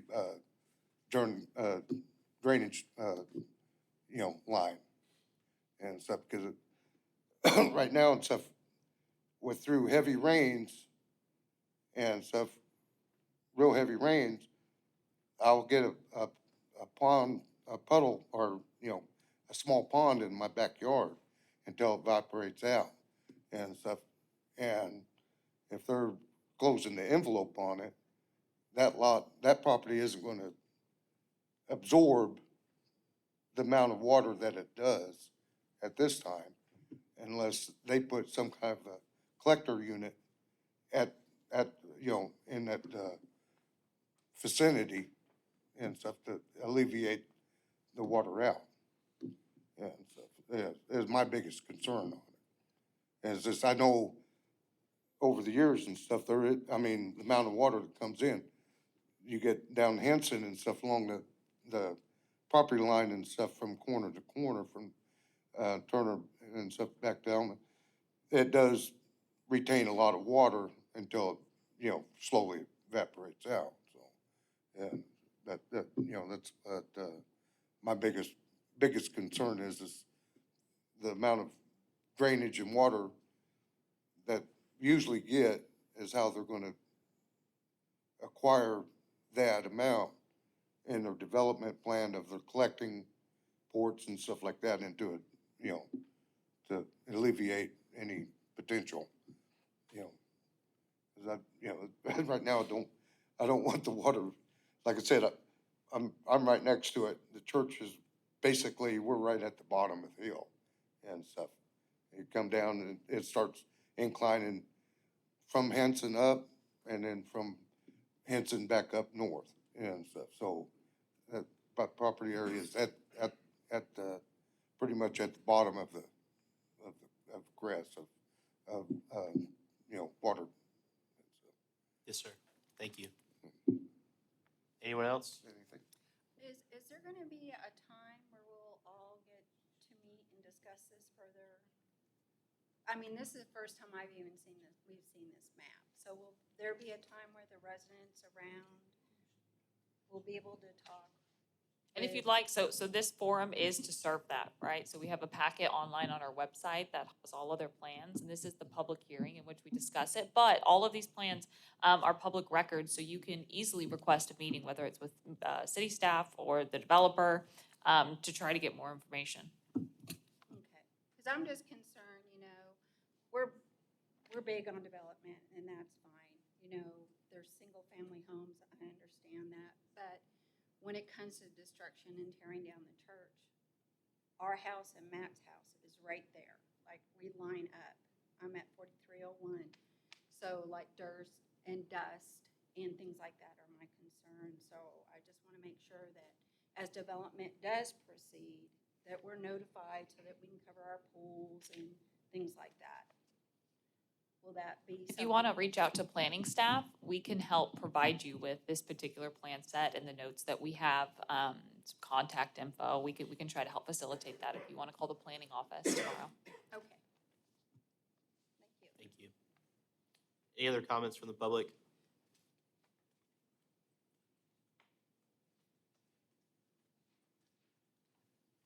We did receive a letter of opposition, commission. Are you guys good to just include that in the record, or do you want it read out loud? Including records, fine with me. Any other staff comments or comments from the commission, or Jason, you got anything else? I just have a quick question. So is this the one and only time we will see this before us? This is a replat, but there's no like final plat or any of that sort of stuff? So it's within an existing subdivision, which is why it's a replat. I probably should have given some context. So it is a replat, but because of the number of lots, it's really like looking at a new preliminary plat, like a new little development. So yes, this would be the approval for them to then split those lots and move forward. I mean, I can address some of the drainage questions. The site drains from the north to the south toward Henson. We're gonna provide conveyance for that water from the north. We're not just gonna dam that up. And so we're gonna provide a means for that water to flow through the backs of these lots toward Henson. You know, we have the benefit of book values for runoff values and runoff coefficients that we use daily for the future improvements of these homes. And so that's what we're using in our drainage manual and our drainage report. I think staff's generally supportive of the drainage report that's been provided. We didn't analyze Henson and the surrounding streets. We just because there is existing developed impervious area on the site, we're going to have some, but we're also removing that as well. So, believe that we're accommodating for any increases that our development's, responsible for. But there is a lot of water that drains down Henson. I've looked at it and I agree. It sounds like there might be some further coordination that is needed unless you want a vote tonight. Unless you wanted to meet city staff, look at the drainage, a little bit more, based on the public comment, or if you request a vote tonight, because this would be seen kind of as a preliminary plat where then they would be able to divide and then further develop. And you would not, because it is a replat, it would not come back for a final plat. It does still have to go to council. It does, correct. It would still have to go by city council to get final approval. Yeah, I'm not as worried. I mean, the lot sizes are similar to what's around it. The contour that I was able to pull up on, county records, it doesn't contour drastically from north to south. So it's not like major watershed.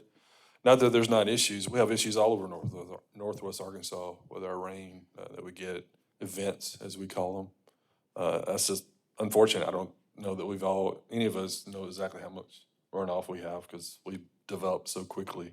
It's hard to keep up with it, but I think, do you know how, you may not know this, do you know what the sizes of the houses will be, square footage wise? Do you have any idea?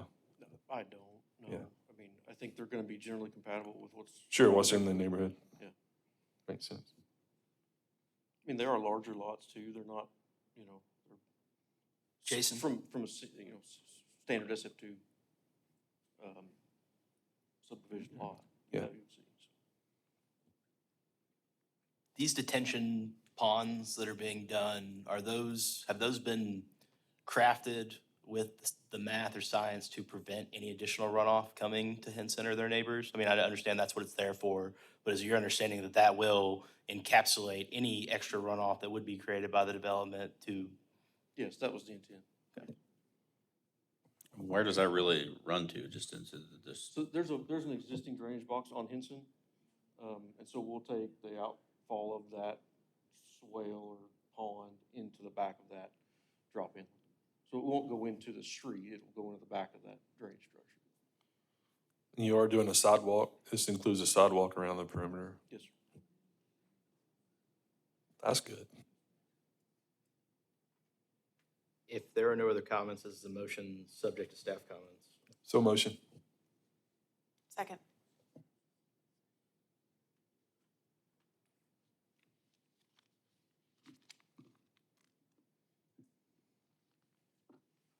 Passes 8-1. Thank you. Staff will prepare, for a replat, if you want to go to city council next Tuesday, we need an ordinance revised plat in our office by the end of business tomorrow. Thank you. Thank you. Up next is FP 26-03 Lex Estates, presented by Swope Consulting. Good evening, my name is Dirk Thibodeau with Swope Consulting, representing Lex Estates. We're requesting your approval for the final plat. It's an 18-lot subdivision. One of the lots is a detention pond. It is east of Robbins Road, south of Graham. And we've read city staff comments, agree with all comments, and have no issue. Any staff comments? For the planning department, please add planning commission on the secretary's signature line. Provide notary blocks for both of the property owners. The engineer of record indicated that there are not any common areas proposed for the subdivision, which directly contradicts note 7 on the plat, which states that there is. Please clarify and revise. Added note that there are no fences that may be constructed within drainage easements. And then add rear setback labels for lots 3 and 17 just to prevent any confusion. Clearly define the drainage easement limitations on lot 18, 19, and confirm that there is not one for lot 1. Believe that there is supposed to be one. Prior to city council, the right-of-way improvements must be inspected and approved and verified to be accurately reflected on the plat. Engineering's comments include show minimum finished floor elevations on lots adjacent to the pond. Add note that lot 1 is a drainage easement. drainage easement on lot 18 and 19 appears to have a gap in the middle, needs to be continuous over the Carroll Electric easement. Crosswalks on Della Avenue need to allow crossing north and south. Prior to signatures, we'll also need the following: fill out the right-of-way dedication summary in Excel spreadsheet, submit signage plan to Public Works if haven't already, provide sidewalk exhibit with dimensions for all green space and sidewalks, and send in all closeout documents.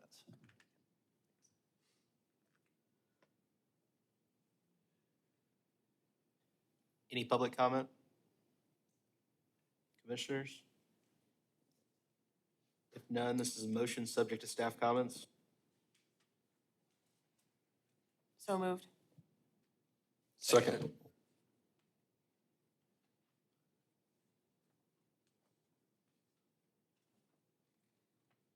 Passes 9-0. Thank you, appreciate it. Okay, if you seek to go to city council next Tuesday, then we need a completed ordinance, revised plat that is ready by close of business tomorrow, okay? Thank you, appreciate it. Thank you. Up next, FP 26-06, Spring Creek Farms Phase 3.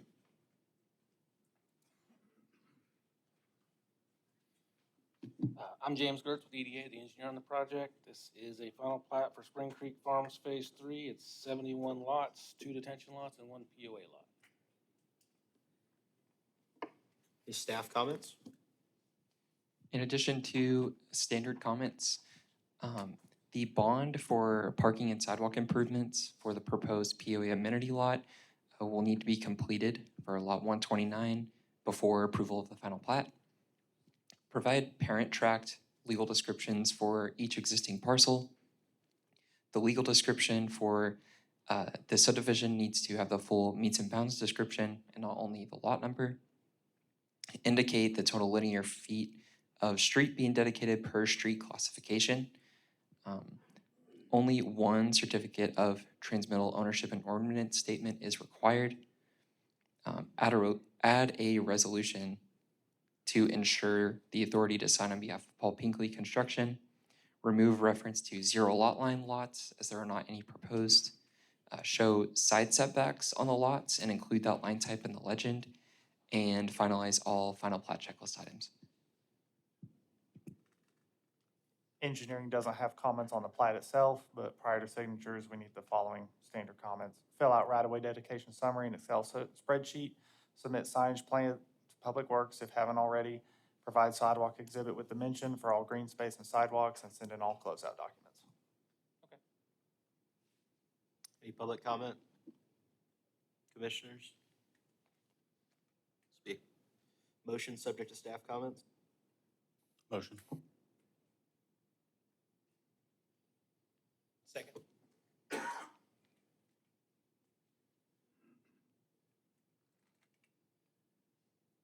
Passes 9-0. Thank you. All right, if you seek to go to council next Tuesday, revised plat and completed ordinance to our office by tomorrow and today.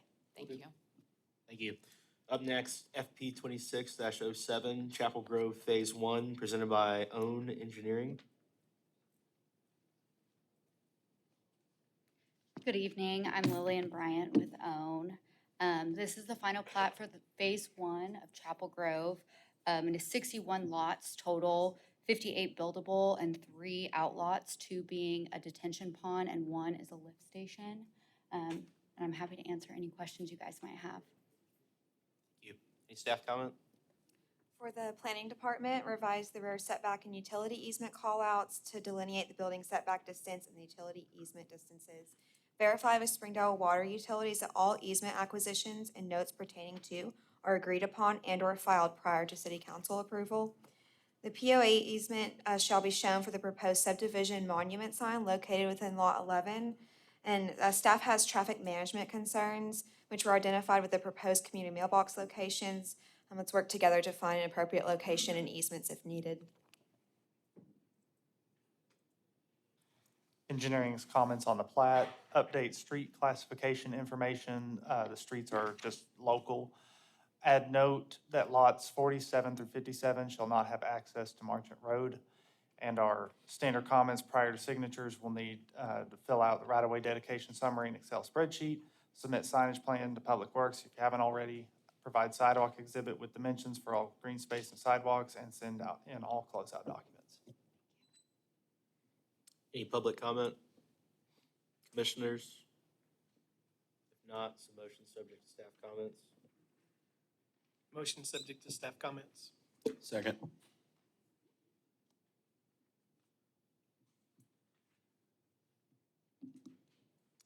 Passes 8-1. Thank you. All right, if you want to take this plat to city council next Tuesday, we would need the revised plats with all the comments addressed, and ordinance, in our office. So thank you to you and Seth, appreciate it. Thank you. Thank you. Up next, we're gonna move into large-scale developments. We're gonna start with L 26-12, I-49 Industrial Park, Phase 4, presented by Michael Klotfelter, Half Associates. Good evening. Mike Klotfelter with Half Associates representing Crossland and the I-49 Industrial Park Phase 6.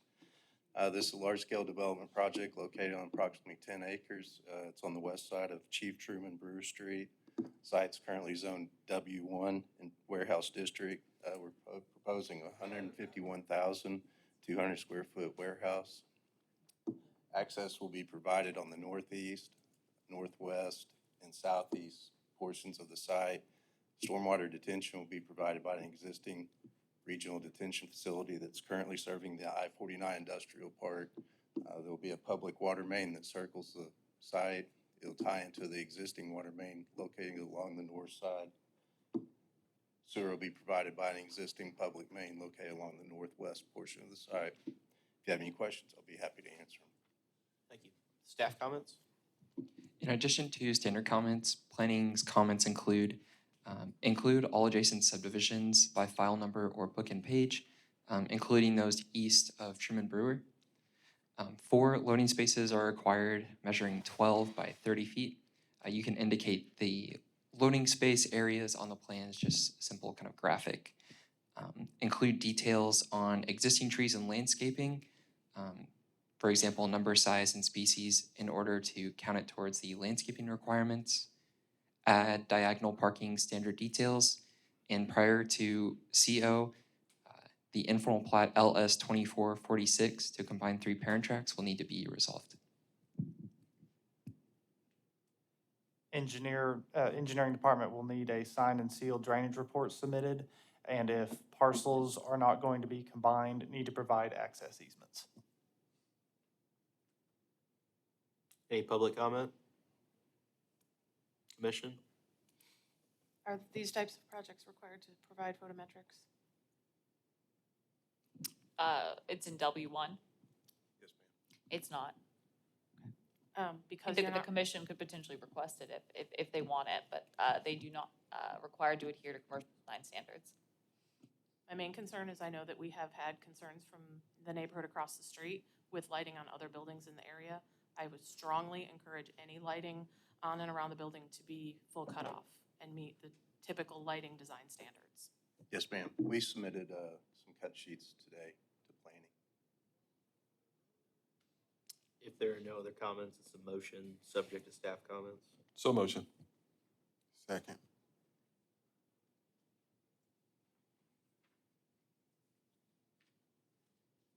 Passes 9-0.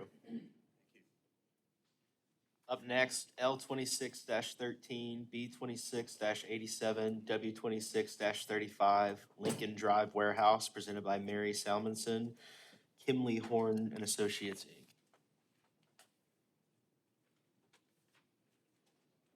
Hey everyone, good evening. My name is Mary Salmonson with Kimley Horn.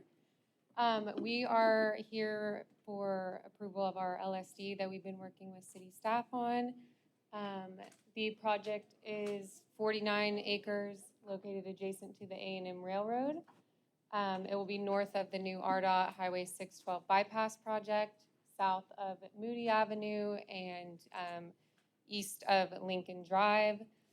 The project is a 220,000 square foot delivery station warehouse. It's got fleet vehicle parking for delivery vans on the east and west sides of the building. On the south side, we have an associate vehicle parking lot, and those will be employees working inside the building during the day. And then on the north side, there is a truck court, a small truck court for the trucks bringing in pre-packaged, pre-labeled packages to be delivered. In addition to the warehouse facility itself, the project does propose 2 collector roadways dedicated to the city for access to the property. Those are roadway A and Lincoln Drive that you can see there in the exhibit. In addition, we are proposing a deceleration lane on North Thompson to help move traffic off of the North Thompson Highway and headed into the facility. In addition to the roadways, the project does propose extensive public water and sanitary sewer improvements that will run from Apple Blossom south to the property, and the water will extend all the way down to the RDOT highway coming through. SWU does have a new project that we'll be tying in with there. The sewer and water will serve the surrounding adjacent parcels that are undeveloped, as well as those collector roadways that we're proposing. We are also working with the adjacent property owners, one being the city, to install off-site drainage improvements that will drain our site from our detention pond, which is located there on the north, you can see in the exhibit, and it'll drain north to the culvert that goes under Apple Blossom. In addition to the LSD, we are working on an informal plat with the city to revise lot lines. We have prepared and submitted a traffic impact study for the development, as well as a drainage report. Here for any questions. Any staff comments? For the planning department, update the site table, or the site data table to reflect zoning setbacks within the general site data. If the parking spaces within the office associate parking lot do not meet minimum dimensions, then the parking spaces shall be shown as compact spaces, and there is a maximum for that percentage of compact spaces on site. Update the overall landscaping plan site data table as it states incorrect zoning classification, a contradicting total site acreage, and needs to be updated to accurately reflect the frontage landscaping requirements. Variance B2687 has been submitted for frontage landscaping requirements. The required tree count is accounted for on site with the proposed relocation, as seen as the provided exhibit. And engineering's comments. Provide a legal description of the right-of-way and drainage easement to be dedicated on city property to take to city council for approval. There is a concern that the existing cattle pond to the north will go dry with this development. On the top of the detention pond outlet, will there be a grate or area inlet top for the overflow at 1347.9 feet? Submit a PDF of the signed and sealed drainage report to engineering. If a concrete trickle channel is not provided, the bottom of the pond should be a minimum of 2% slope to drain properly. All street sections shall be determined by formal design with geotechnical analysis. Submit detailed sections prior to construction. Submit approved RDOT permit prior to construction. Sidewalks are required along the right-of-way line for all public streets. This also includes a 10-foot sidewalk on Highway 71B with a waiver requested. Street trees are required for all public streets, also a waiver requested. Aprons should be concrete to the right-of-way on commercial drives off of Lincoln Drive. Northernmost driveway still shows asphalt apron and right-of-way. Collector section needs to extend to the north property line and then taper back down in the existing Lincoln Drive right-of-way on the west side of Lincoln. Provide typical sections for all streets. Ensure that any hydrants are set at least 4 foot from future sidewalk and on the public streets where waivers are requested. Roadway lighting shall be 3,000 to 4,000 Kelvin. Street light that is placed at the corner of Moody Avenue and Lincoln Drive needs to be a more appropriate fixture for a local street or residential subdivision. Recommended brightness approximately 6,800 lumens. Any public comment? Commissioners? Just a quick question, because I didn't see it specifically noted on here. The heights of those pullets in the parking lot, do you know?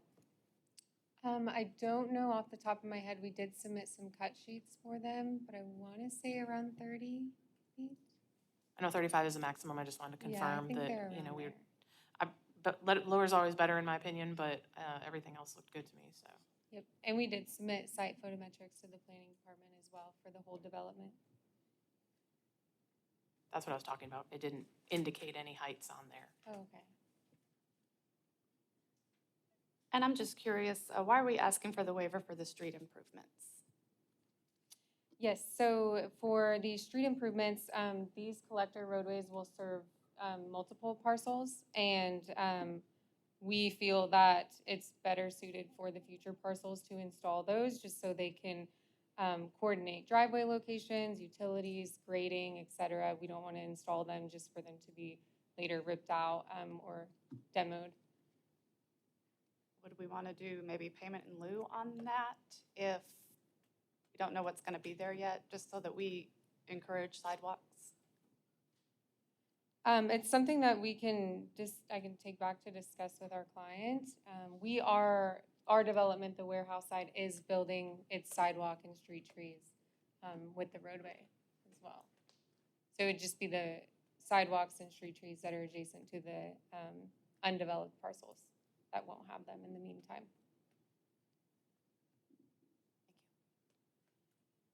Is all this parking for this phase only? Or is it also for future phases? No, it's for this phase only. How many spaces are there? I'm just curious. It's just one phase. There's no future phases. How many parking How many spaces? spaces? Sorry. We do have 948 stalls for the vans, and those are in the east and west lots. Mhm. And then there are about 250 automobile parking stalls. Got it. Thank you. Yep. There are no other comments. We're gonna start with the variance. Might be a call for the vote. Call for the vote.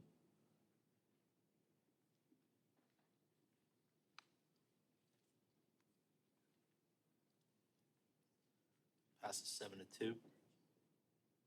We'll take up the waiver next. That is a motion to forward to council with recommendation of denial or approval of the request for waiver. Recommend forward to council for approval.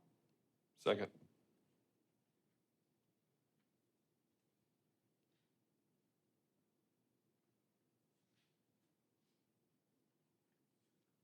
That does not pass.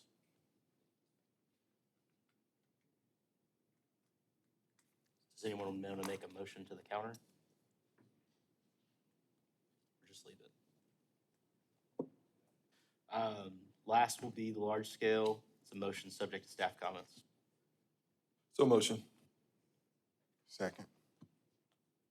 Hold on, for the waiver procedure, Yeah, for clarity's sake for the waivers, would y'all vote up or down on whether to forward it at all to city council, please? To forward it at all, or do you want forward recommending denial since that was essentially the outcome of the vote? What? The idea is, are y'all denying the waiver request, or are y'all going to forward it on to city council? And so a yes or down vote, up or down vote on that would be helpful. Recommendation is immaterial to what I'm seeking, Chris. I know I'm not being very clear, but I just Okay. mean. Understood. Thanks, council. are we sending a resolution to council whether it's a up or down vote? Correct. Thank you. My understanding is that the recommendation is to forward it regardless. In the training that I've received, recommending for approval is always recommended so that it's very clear what the outcome is. So I think it's forwarding either way. And we're saying our opinion is, as a group, to deny it. Is that good with you, Garrett, or you need more? That's fine with me, as long as you understand you're gonna take it to council, Sharon? Okay, We're improving our processes as we go. Thank you, everybody. I'm going with Jennifer, so thank you.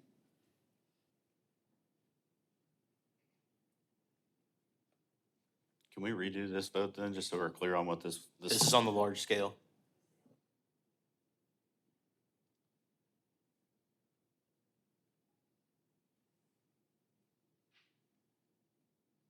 Passes 9-0. Thank you. Staff will prepare the waiver, the resolution for the waiver, to go to city council on the 25th. Okay. Thank you. Up next, L 26-15 and B 26-85, Ladama Afortunata, presented by A4 Civil. Thank you, Jason Apple with A4. Representing the Ladama Fortunata Large Scale. We're proposing a 5,000 square foot liquor store with 2 drive-throughs on the north and south sides, which is one of the requests for the landscaping variances. And the other landscaping variance is for perimeter landscaping on the north, west, and some of the south sides where future development may occur. We're screening the areas of the development adjacent to the current development plan. So with that, I'll answer any questions.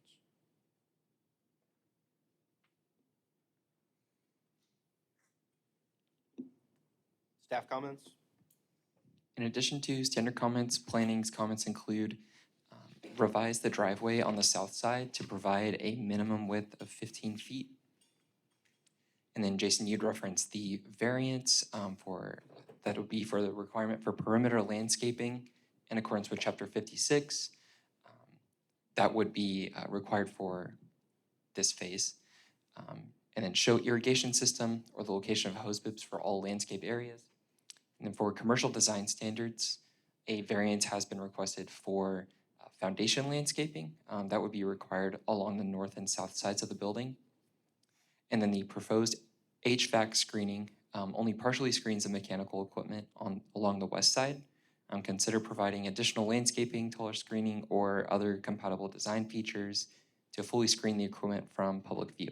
And this is because the west side will be visible from the public from the future development. Engineering's comments are provide finalized construction details for the ADS underground detention system and submit approved RDOT permit prior to construction. Any public comment? Commissioners? If not, we'll start with the variance. Let's call for the vote. Sorry, Go ahead. I was just gonna say, I know I've commented on these fixtures before, the parking lot fixtures. They look more like street fixtures, maybe not necessarily the right one for this space. The photometric looks okay though, so.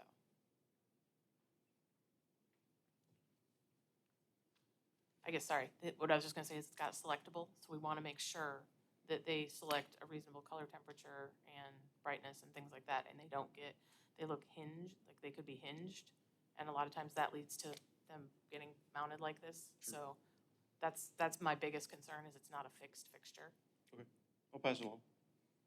And we're asking a variance on landscaping, so what landscaping are they doing? What landscaping are you asking to not be doing? We're not asking for the foundation landscaping on the north and south sides where the driveways are, or the drive-throughs for the building are.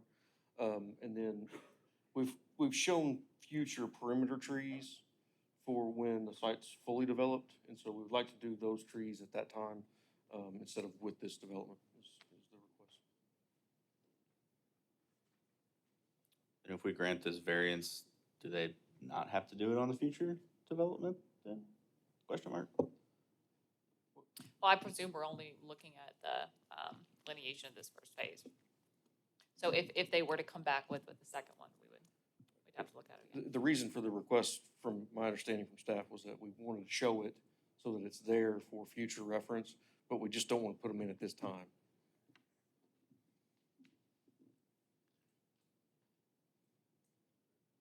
And when this is built, I guess, are they gonna have, again, they're just gonna go now and tear down the motel that's there and rebuild a liquor store? That's their plan, I'm assuming?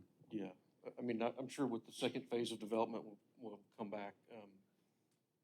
Our intent is just to build the parking and the liquor store at this time.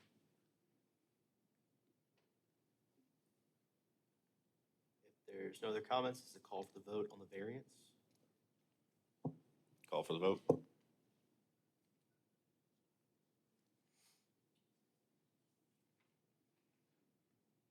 Passes 9-0.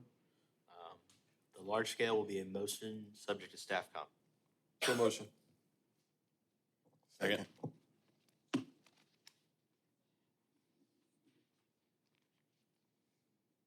Also passes 9-0. Thank you. Next up, we're gonna move into Board of Adjustments. First is B 26-60, James K. and Allison P. Bloodworth, presented by Top Hat Chimney and Roofing.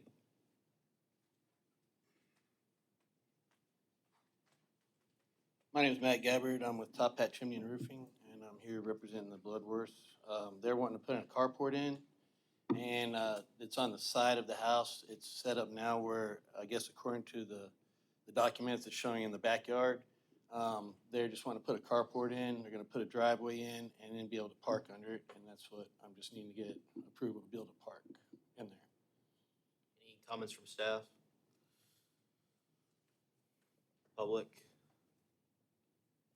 Commissioners? Where exactly in adjacent to, like, on the right Right side where where that that? truck is on the right? Yeah. We're gonna put a carport leaning off his house. And Okay. then we're paving it right through there. It's gravel currently. And then we just wanna be able to park there, cause I guess according to the thing, it's saying that it's in the backyard, but it's not technically in the backyard, and they just wanna be able to park their cars in the carport. Will they also need like a setback variance for this? Because that's like right up next to someone's It's, property. 8 foot from the neighbor's fence on that you see on the right-hand side. It's 8 foot over is where it'll stop at, so that's where the eave of the carport will be. So I guess this is the only thing.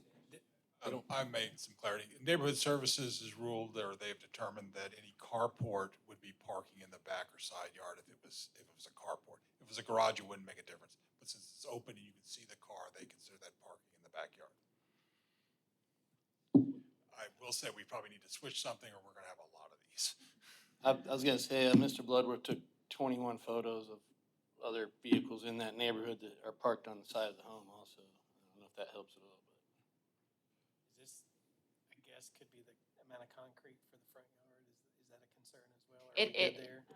what's the We are zoning? gonna do a concrete driveway attached to that. And you are capped at 40% at front yard area, and then we get into, is it part of the 40%, because is it part of the front yard? But yes, there is a limitation on how much impervious surface you can have in the front, and so we will, that will be a safeguard that we look at throughout this. If this variance is approved, engineering is going to encourage you to apply for a driveway expansion permit. And through that review of that application, they will determine if that 40% threshold is met or not. Are you requiring it or encouraging it? Well, it depends on if you vote yes, Mark.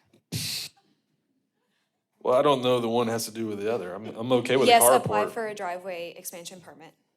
Are you good with that? If we vote yes for this request, that you will go through procedures to make sure we're not exceeding our driveway? Yeah, sure will. Okay, thank you. If there are no other comments for the vote.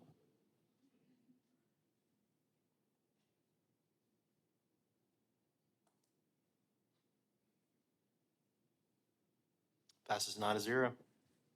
Thank you. Up next, B 26-73, Clintina Floyd, presented by Clintina Floyd. Good evening, Clintina Floyd, 4803 Bonita Place. I want to reduce my front setback from 10 feet to really 1 foot or 3 feet.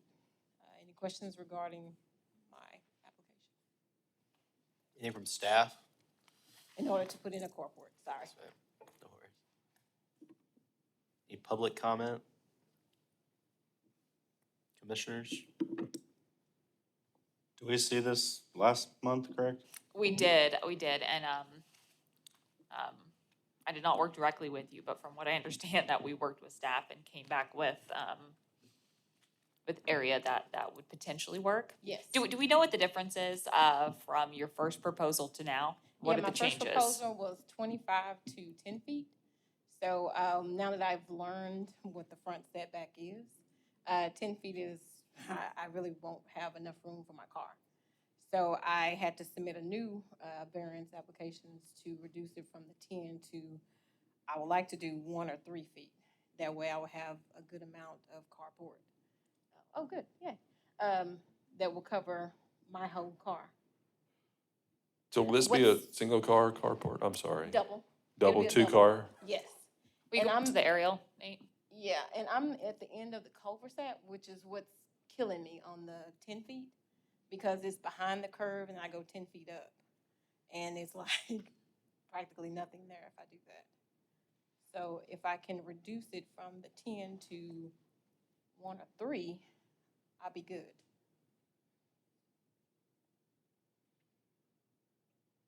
And correct me if I'm wrong, but just looking at the aerial, there's kind of like a natural drop off with the Yes. drainage there Mhm. in between I'm you and not your going to neighbor, go- right? Yes.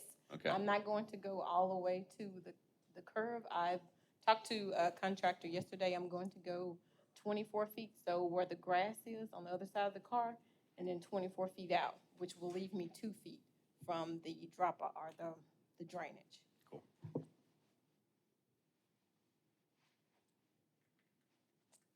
This was a call for the vote. Call for the vote.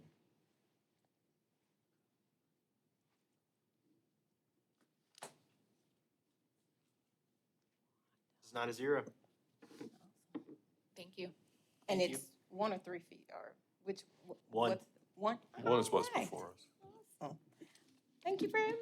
Yes, So now you can work with the building department for permitting and next steps. Yes. Thank you. You're welcome. Up next, B26-74, Russell and Hannah Rainerson, presented by Russell and Hannah Rainerson. Good evening, Russ Renderson, the property owner at 101 East Henson Avenue. Thanks for your consideration of the variance. The purpose of the variance is just to replace an existing 6-foot fence that's there. I believe it was there when we purchased the property in 2018 and needed to be replaced probably in 2018, but we're just getting around to it.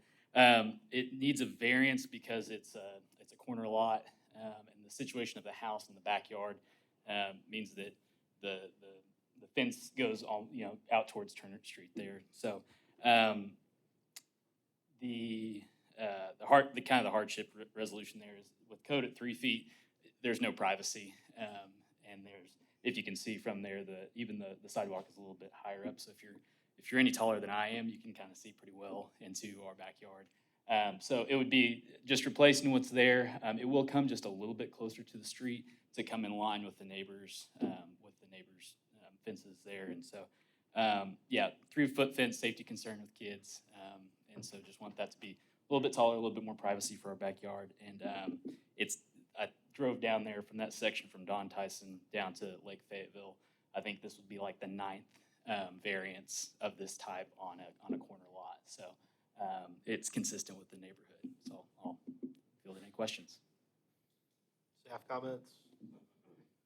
Public comment? Commissioners?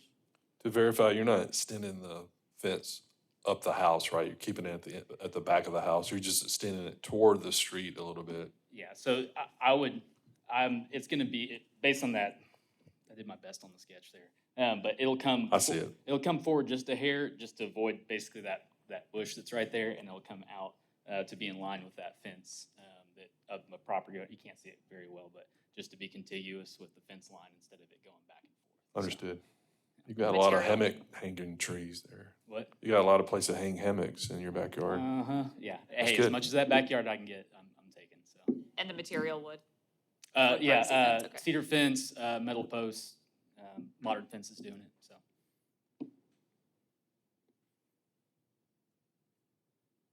This one's a call for the vote. Call for vote.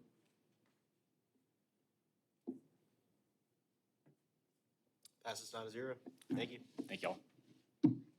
Up next, B26-75, Morgan Klepka and Luke Fields Jr., presented by Morgan and Luke.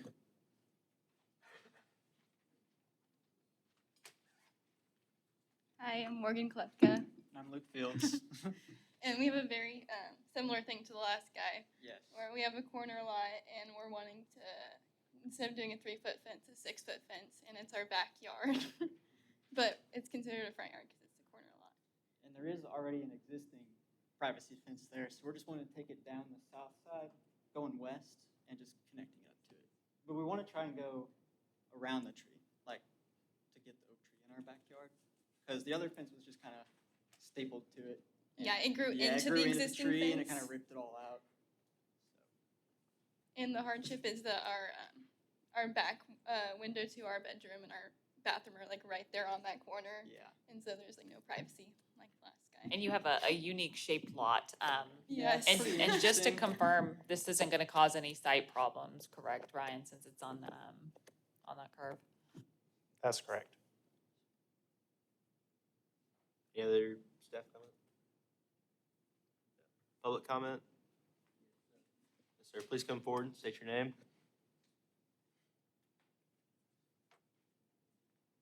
I'm Roy Neal and his wife Janet. We live across the street from them, which we're not against their fence. We just want to make sure that it does not impede the view of the road. Since it's a curve. Since it's a curve and our house is right, The our second- driveway is right across from their backyard. And as I was turning in, I'm afraid if that fence was blocking the view, someone coming up the road could actually incidentally hit me as I was turning into my driveway. As long as the fence is situated to where the view isn't obstructed as we go around the corner, because our driveway is like basically right in that curve. We've talked It's with them about unusual. it. So we just want to be sure that if you, especially if you extend it more in the back, just that the view is clear going around the corner so people can see us coming and we can see them, because I think you can see. that's Just to not our confirm, driveway, I think it's the- a Our little bit driveway is further the next back. one up. Yeah. Just to confirm, the fence is just gonna wrap, can you go back to that last picture, Nate? It's just gonna wrap around just to the left of that tree? Okay. Yeah. Okay. Is that your driveway right there behind it, or the one to the right of it? Our driveway is the next one, To the which l- you can't. It's just before the curve. Okay, yeah. And it would obscure our view Well, of the street as we're turning into our driveway.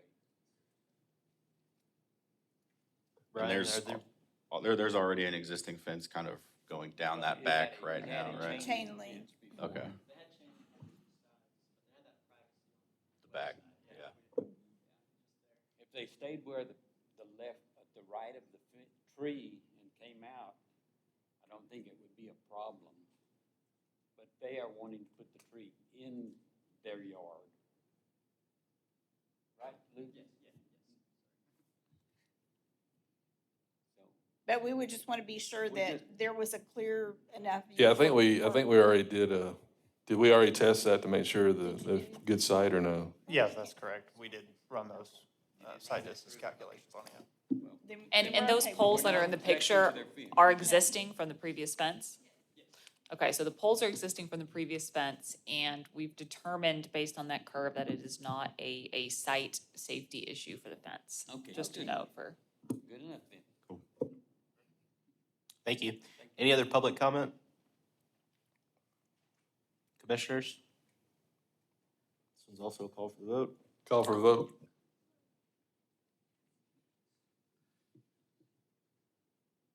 Passes 9-0. Thank you, guys. Up next, B 26-76, Eloy and Matilda Torres Joint Revocable Trust, presented by Justin Reed, Bates and Associates. Good evening, Justin Reed with Bates and Associates. And this variance request is to go along with a lot split that we have submitted to the city. The property owners would like to split off a 3.93 acre tract, kind of towards the back there.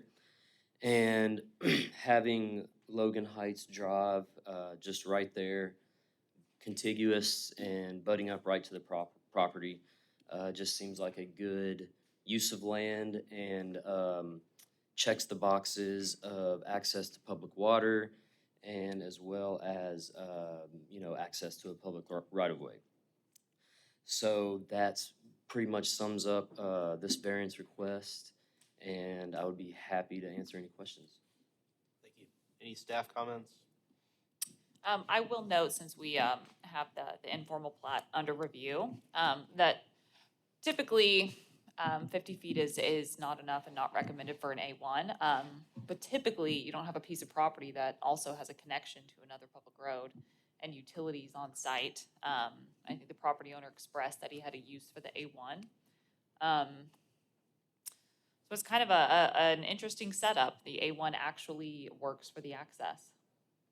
So basically, the zoning, I don't know the history. If this was intentionally zoned like this, or if it was a legal description error, but we are gonna recognize, that partial A1 and partial SF1. So they're basically seeking to split it down that current zoning line.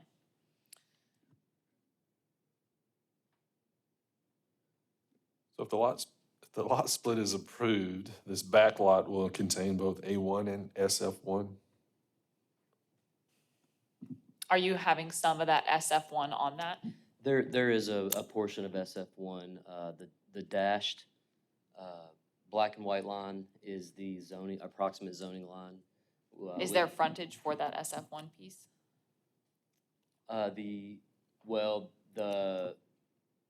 guess the SF1, we're kind of lumping in with the A1, so, the Logan Heights Drive would count as, frontage for the back tract, which is contained within two zonings, I guess would be the best answer.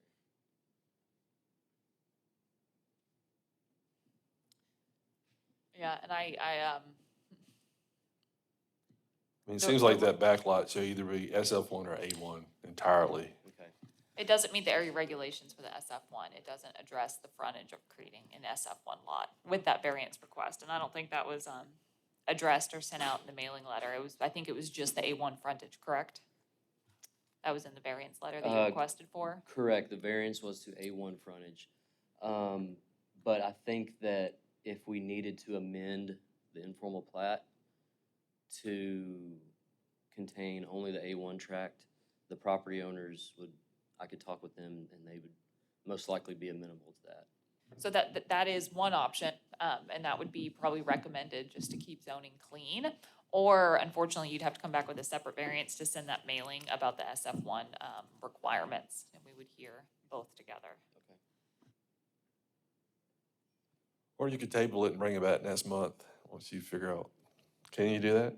Can we Yeah, table it? if you want, if you know what the property owner wants, right? If he's comfortable with just the frontage for the A1 and then the informal plat, you move that property line to that.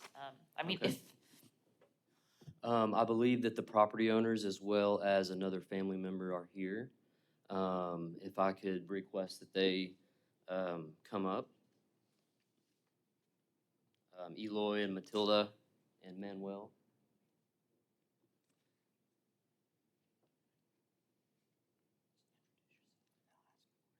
My name is Manuel Torres. And, what was the question, sorry? So Manuel, the suggestion here is to help this project along. Okay. Where we propose this track split line, we actually make it line up with the A1 zoning line. Okay. So therefore, we would take out any non-conformities on the SF1 zoning side and have a better chance of this variance passing, not have to go to another meeting, and et cetera, et cetera. And so you And would- a single-family home is allowed by right in A1. So shifting the track split line over to here. And then, and Sharon, correct me if I'm wrong, but if we do that, and we wanted to come through in the future with a lot line adjustment, some other, type of plan like that, we could, as long as we check all the boxes, for zoning and setbacks and frontages and et cetera. Correct. If you wanted to come back with a request for the SF1 and move that, we would just have to address the lack of frontage and then how that, like split zoning is allowed on one tract, but we have to kind of address those area regulations. Okay. So we could shift the track split line over to the A1. That would handle this variance request The today. variance for the entrance over here? That's correct. Okay. So Yeah. if you're amenable to that, I would move that we can update the informal plat submittal to reflect that. Yeah, I'm okay with that. So the request tonight is as is on the application, the sign, the mailings is just the variance for the A1 frontage. And then you are going to ask staff with our administrative project of the informal plat to adjust that. That's correct, yes. Any other comments? Call for the vote otherwise? Call for the vote.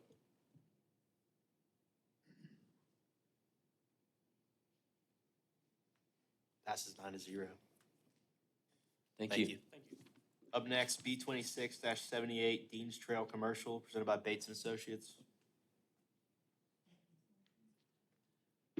Good evening, everyone. My name is Hunter McCutcheon, representing Bates and Associates regarding the variance request for screening requirements for the Dean's Trail Commercial Center. With this variance, we are requesting the use of chain link fencing with slats for the laydown yard area directed or located south of the site. Along with this, we are also proposing no column breaks with this, as it is a chain link fence. As I previously stated, the storage yard is located on the south side of the site behind the principal structure. It shouldn't be seen from any public roadways, and I believe that there is existing chain link fence and areas around this site as it stands currently. And I'm happy to answer any questions you have about this. Thanks. So to provide some context, because I think we're all familiar with this project, as of even the last meeting.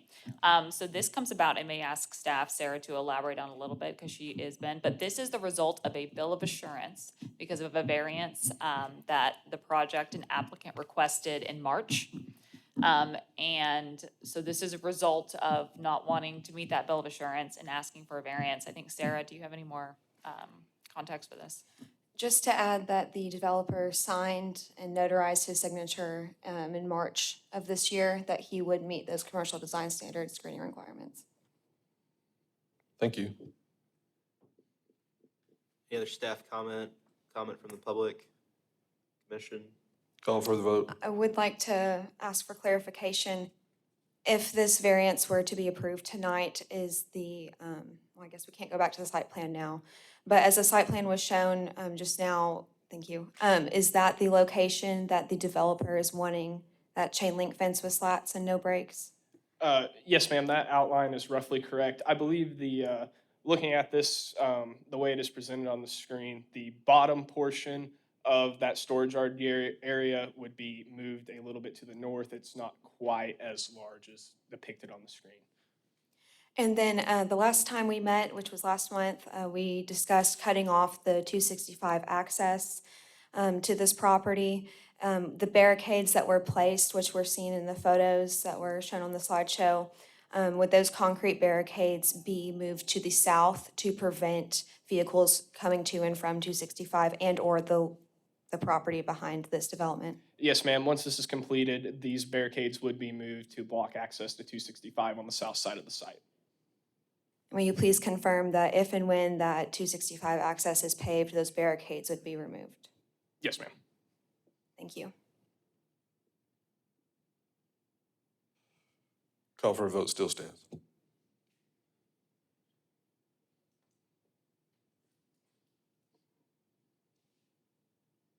This does not pass, 5-4. Thank you. Thank you. Up next. You have the right to appeal this denial, by the way. You need to write in letter why you think the planning commission erred within 15 days of this planning commission meeting, okay? Thank you. Up next, B 26-81 M Mile, presented by Bates and Associates. Welcome back. Didn't realize I was up again. As I once said, my name is Hunter McCutcheon, representing Bates and Associates. This is the M Mile project, and we are requesting a variance from the side buffers to go from 7 feet to 5 feet. We're requesting this because this driveway approach from the sidewalk was recently completed a couple months back. This is a very small and tight site here, and with the 7-foot side setbacks, we're not able to get the adequate parking spaces in this area. With this current layout, it's just not enough room to get the parking on the east side of the site. And so we're asking for that 5 foot on the east and west side as opposed to 7 for the side buffers. Staff comments? And this was a non-large scale, right? That we saw through our office. I don't know if we have an aerial of where this is located. It is tucked right in there around the UAMS development. And so the Watkins improvements definitely benefited this site. So they did have a kind of tight area to work with. And I would also like to add with this, while we are reducing our buffer area, UAMS has provided a very large buffer area adjacent to our site, so there should be sufficient room in between these properties in this area. This is in the southwest overlay, so they had to adhere to that. There are some elements they are not allowed to ask for a variance for, and they were able to adhere to those. Any other comment? Call for the vote otherwise? Call for the vote.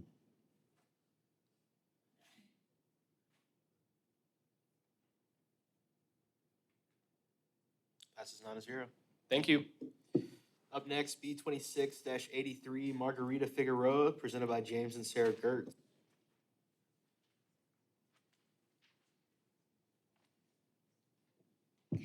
Hello, thank you for seeing me. This property is off Reynolds Avenue, and Sarah, there, could you tell us your name real Oh, quick? I'm sorry. Just on the record. Yes, Sarah Gertz.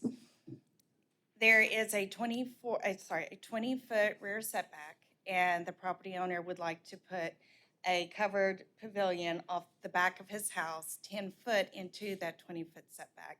Now, there is along the north, the 10 foot, that is an easement, so he would be staying out of that.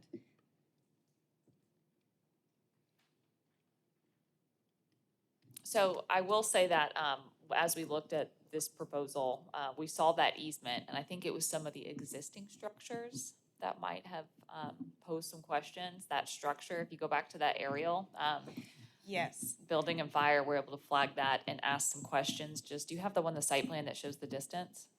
Yes, so there yeah. is, That the corner. property owner is here and can address that. They tell me that it's on skids, so can be moved off the easement. It's not a permanent structure there. The issue, it's 175 square feet. It's within 10 feet of the existing of the house, both of which are not allowed in a portable building on skids. Okay. So we're dealing with a building here that's in the utility easement that even though it can be moved, it's too close to the house. And it wasn't built with a permit. So we don't have a problem with the variance as long as the variance for the rear setback, but we do have a problem if that building's still in that place. So he either needs to not build the one building, not build the addition, or tear down the other structure. Okay. You want to speak to that? Yeah.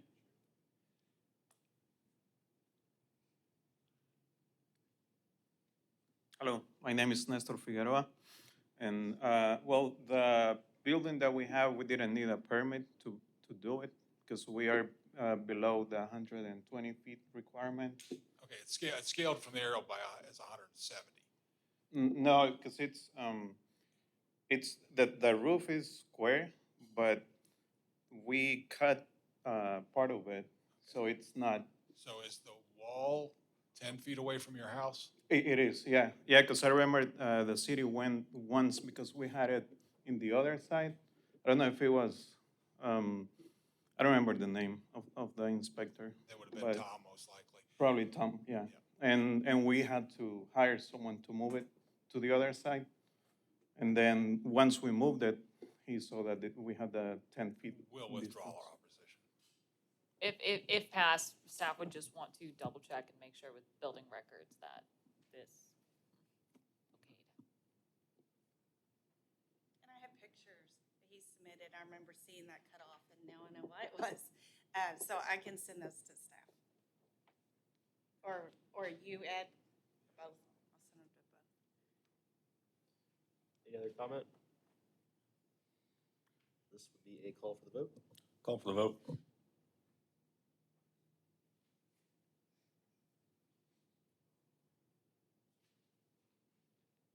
Thank you. All right, now we're moving into waivers. Up next is W 26-36, Kim Station of the Ozarks, presented by ESI. Mr. Chairman, Tom Lundstrom with Kim Station of the Ozarks. I'll represent myself. What's going on, Tom? What do you want to do here? Waiver of street improvements? No, for is that the facility, yes. So we just recently completed this facility on ESI Drive. It's the last facility to be built. That's upside down. Last facility to be built on that street. I think that lot's been empty since Max Hall developed it in the early 80s. I'm asking that we not be required to put in that proposed public light pole, which is right at the corner of the entrance to our truck dock. My main reason for asking for that is when you look at the building lit at night, we light up the end of that street like a Christmas tree. And I just don't see a practical reason to put that street light in. I tried to put myself in the place of the city and infer to myself why it would be necessary. Public safety or maybe police access was the only thing I could come up with. I did call the police chief and asked him his opinion. I didn't want to put him in a bad spot here. He said that he had no problem with the waiver. He's very familiar with that street. He's patrolled it many times himself. He didn't think the absence of a street light would impact what they do. It did not occur to me to call the fire department. Any staff comments? Fire department can't have anything? No? Okay. Public? Commissioners? So is it a waiver just for the light pole, or is there street improvement, because it says street improvement? So it's just the light pole? It's just the light pole because Just I the light believe pole we is all have I'm asking addressed for. the other street improvements. Yeah, everything else we did looks great. The lighting and the photometric plan that we looked at, and those are for his private development, which it looks fantastic, the lighting. And so this one was part of the public street improvement, since it was a street light on the right of way, and so that's why we have to consider it and handle it under the waiver. This one is a motion to forward to council with recommendation of denial or approval. I move that we forward to city council with the recommendation to approve this waiver request. Second.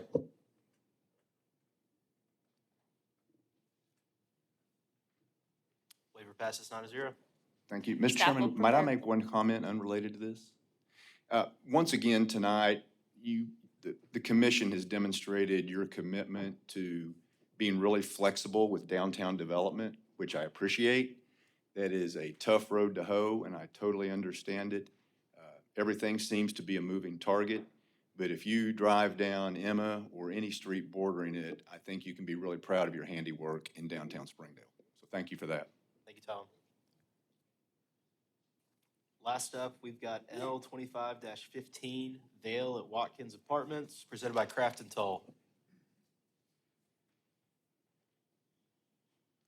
I'm Chris Gifford from Craft and Toll, and we are just seeking approval extension while we continue working with Springdale Water Utilities on determining future improvements to downstream sewer. Any staff comments? No, just to note that they've obviously, their year, so they need the extension, and we are working with Springdale Water. There's some capacity issues that they're working through for this project, so that is the holdup, not necessarily on the developer. Anything from the public? Commissioners? Call for the vote. Call for the vote.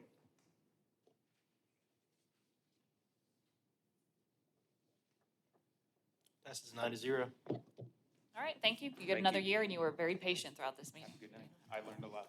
Thank you. Up next, we've got our planning director's report.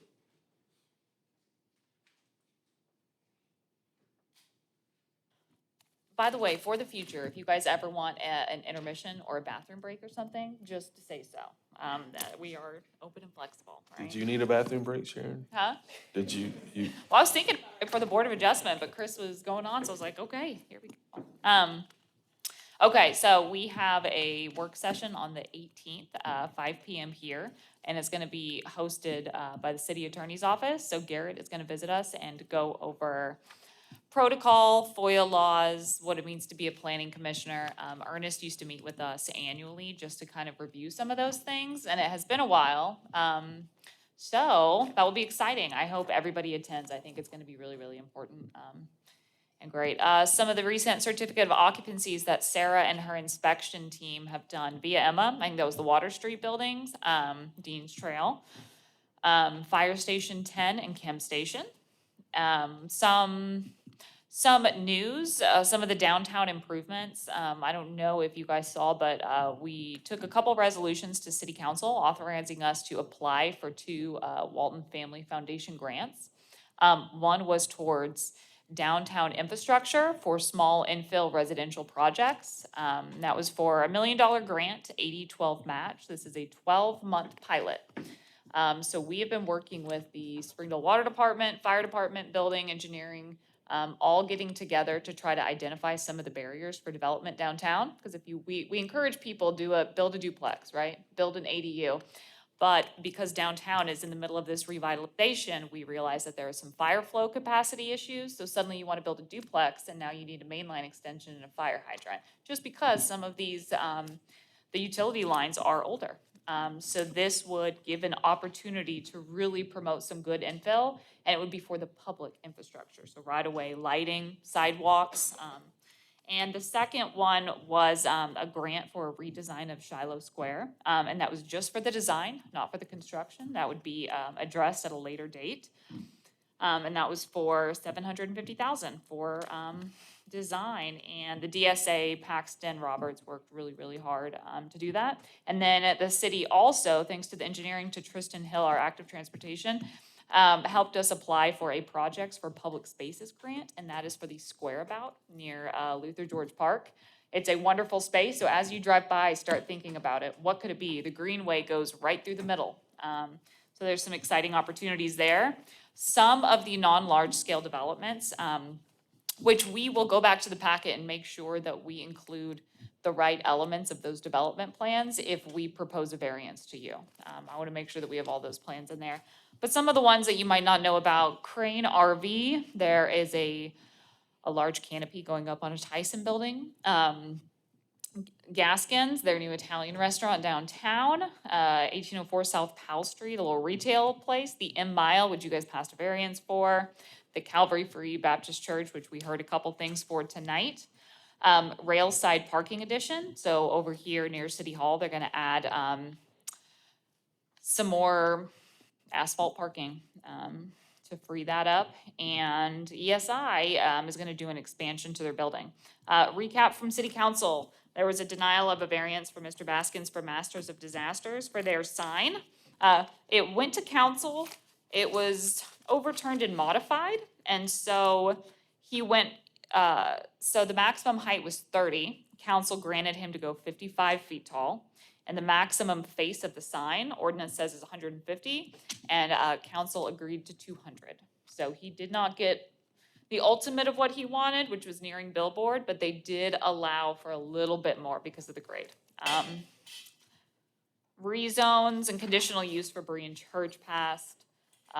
We did the replat of Walker Addition, which is the Westwood Elementary. If you've driven by, the construction it's ongoing and looking good. Couple replats over by Wagon Wheel, Conestoga Park, final plat for Creekfront. Those were approved. We had some waivers, Miller Street on, Miller Flooring on 40th, Crocsdale, single family home. We had several single family home ones on Brown Road, Raydell's, Highway 112. All of those waivers for sidewalks for single-family homes were passed to option 1, meaning they did not have to build them, except one, which was passed from 5 to 4. We had some rezonings on Virginia Street to allow duplex. That passed to MF 16. We had that small commercial piece by Purtle Avenue, where there were some folks that came out and spoke in opposition. That one did pass, however, they did not pass an emergency clause, so it has to wait 30 days. So that's a reminder for us to make sure and file that when it's ready. There was a rezoning on 112 that passed to residential. The PUD, Ford Avenue Flats, adjusted, changed some of their parking, very small modifications to the site plan. We presented that and it passed. There's a food truck on Sunset, the one that's in the corner of Pleasant and Sunset. They're going to stripe, provide some parking layout, and that was approved in a conditional use. And thank you all, I appreciate it. We're adjourned.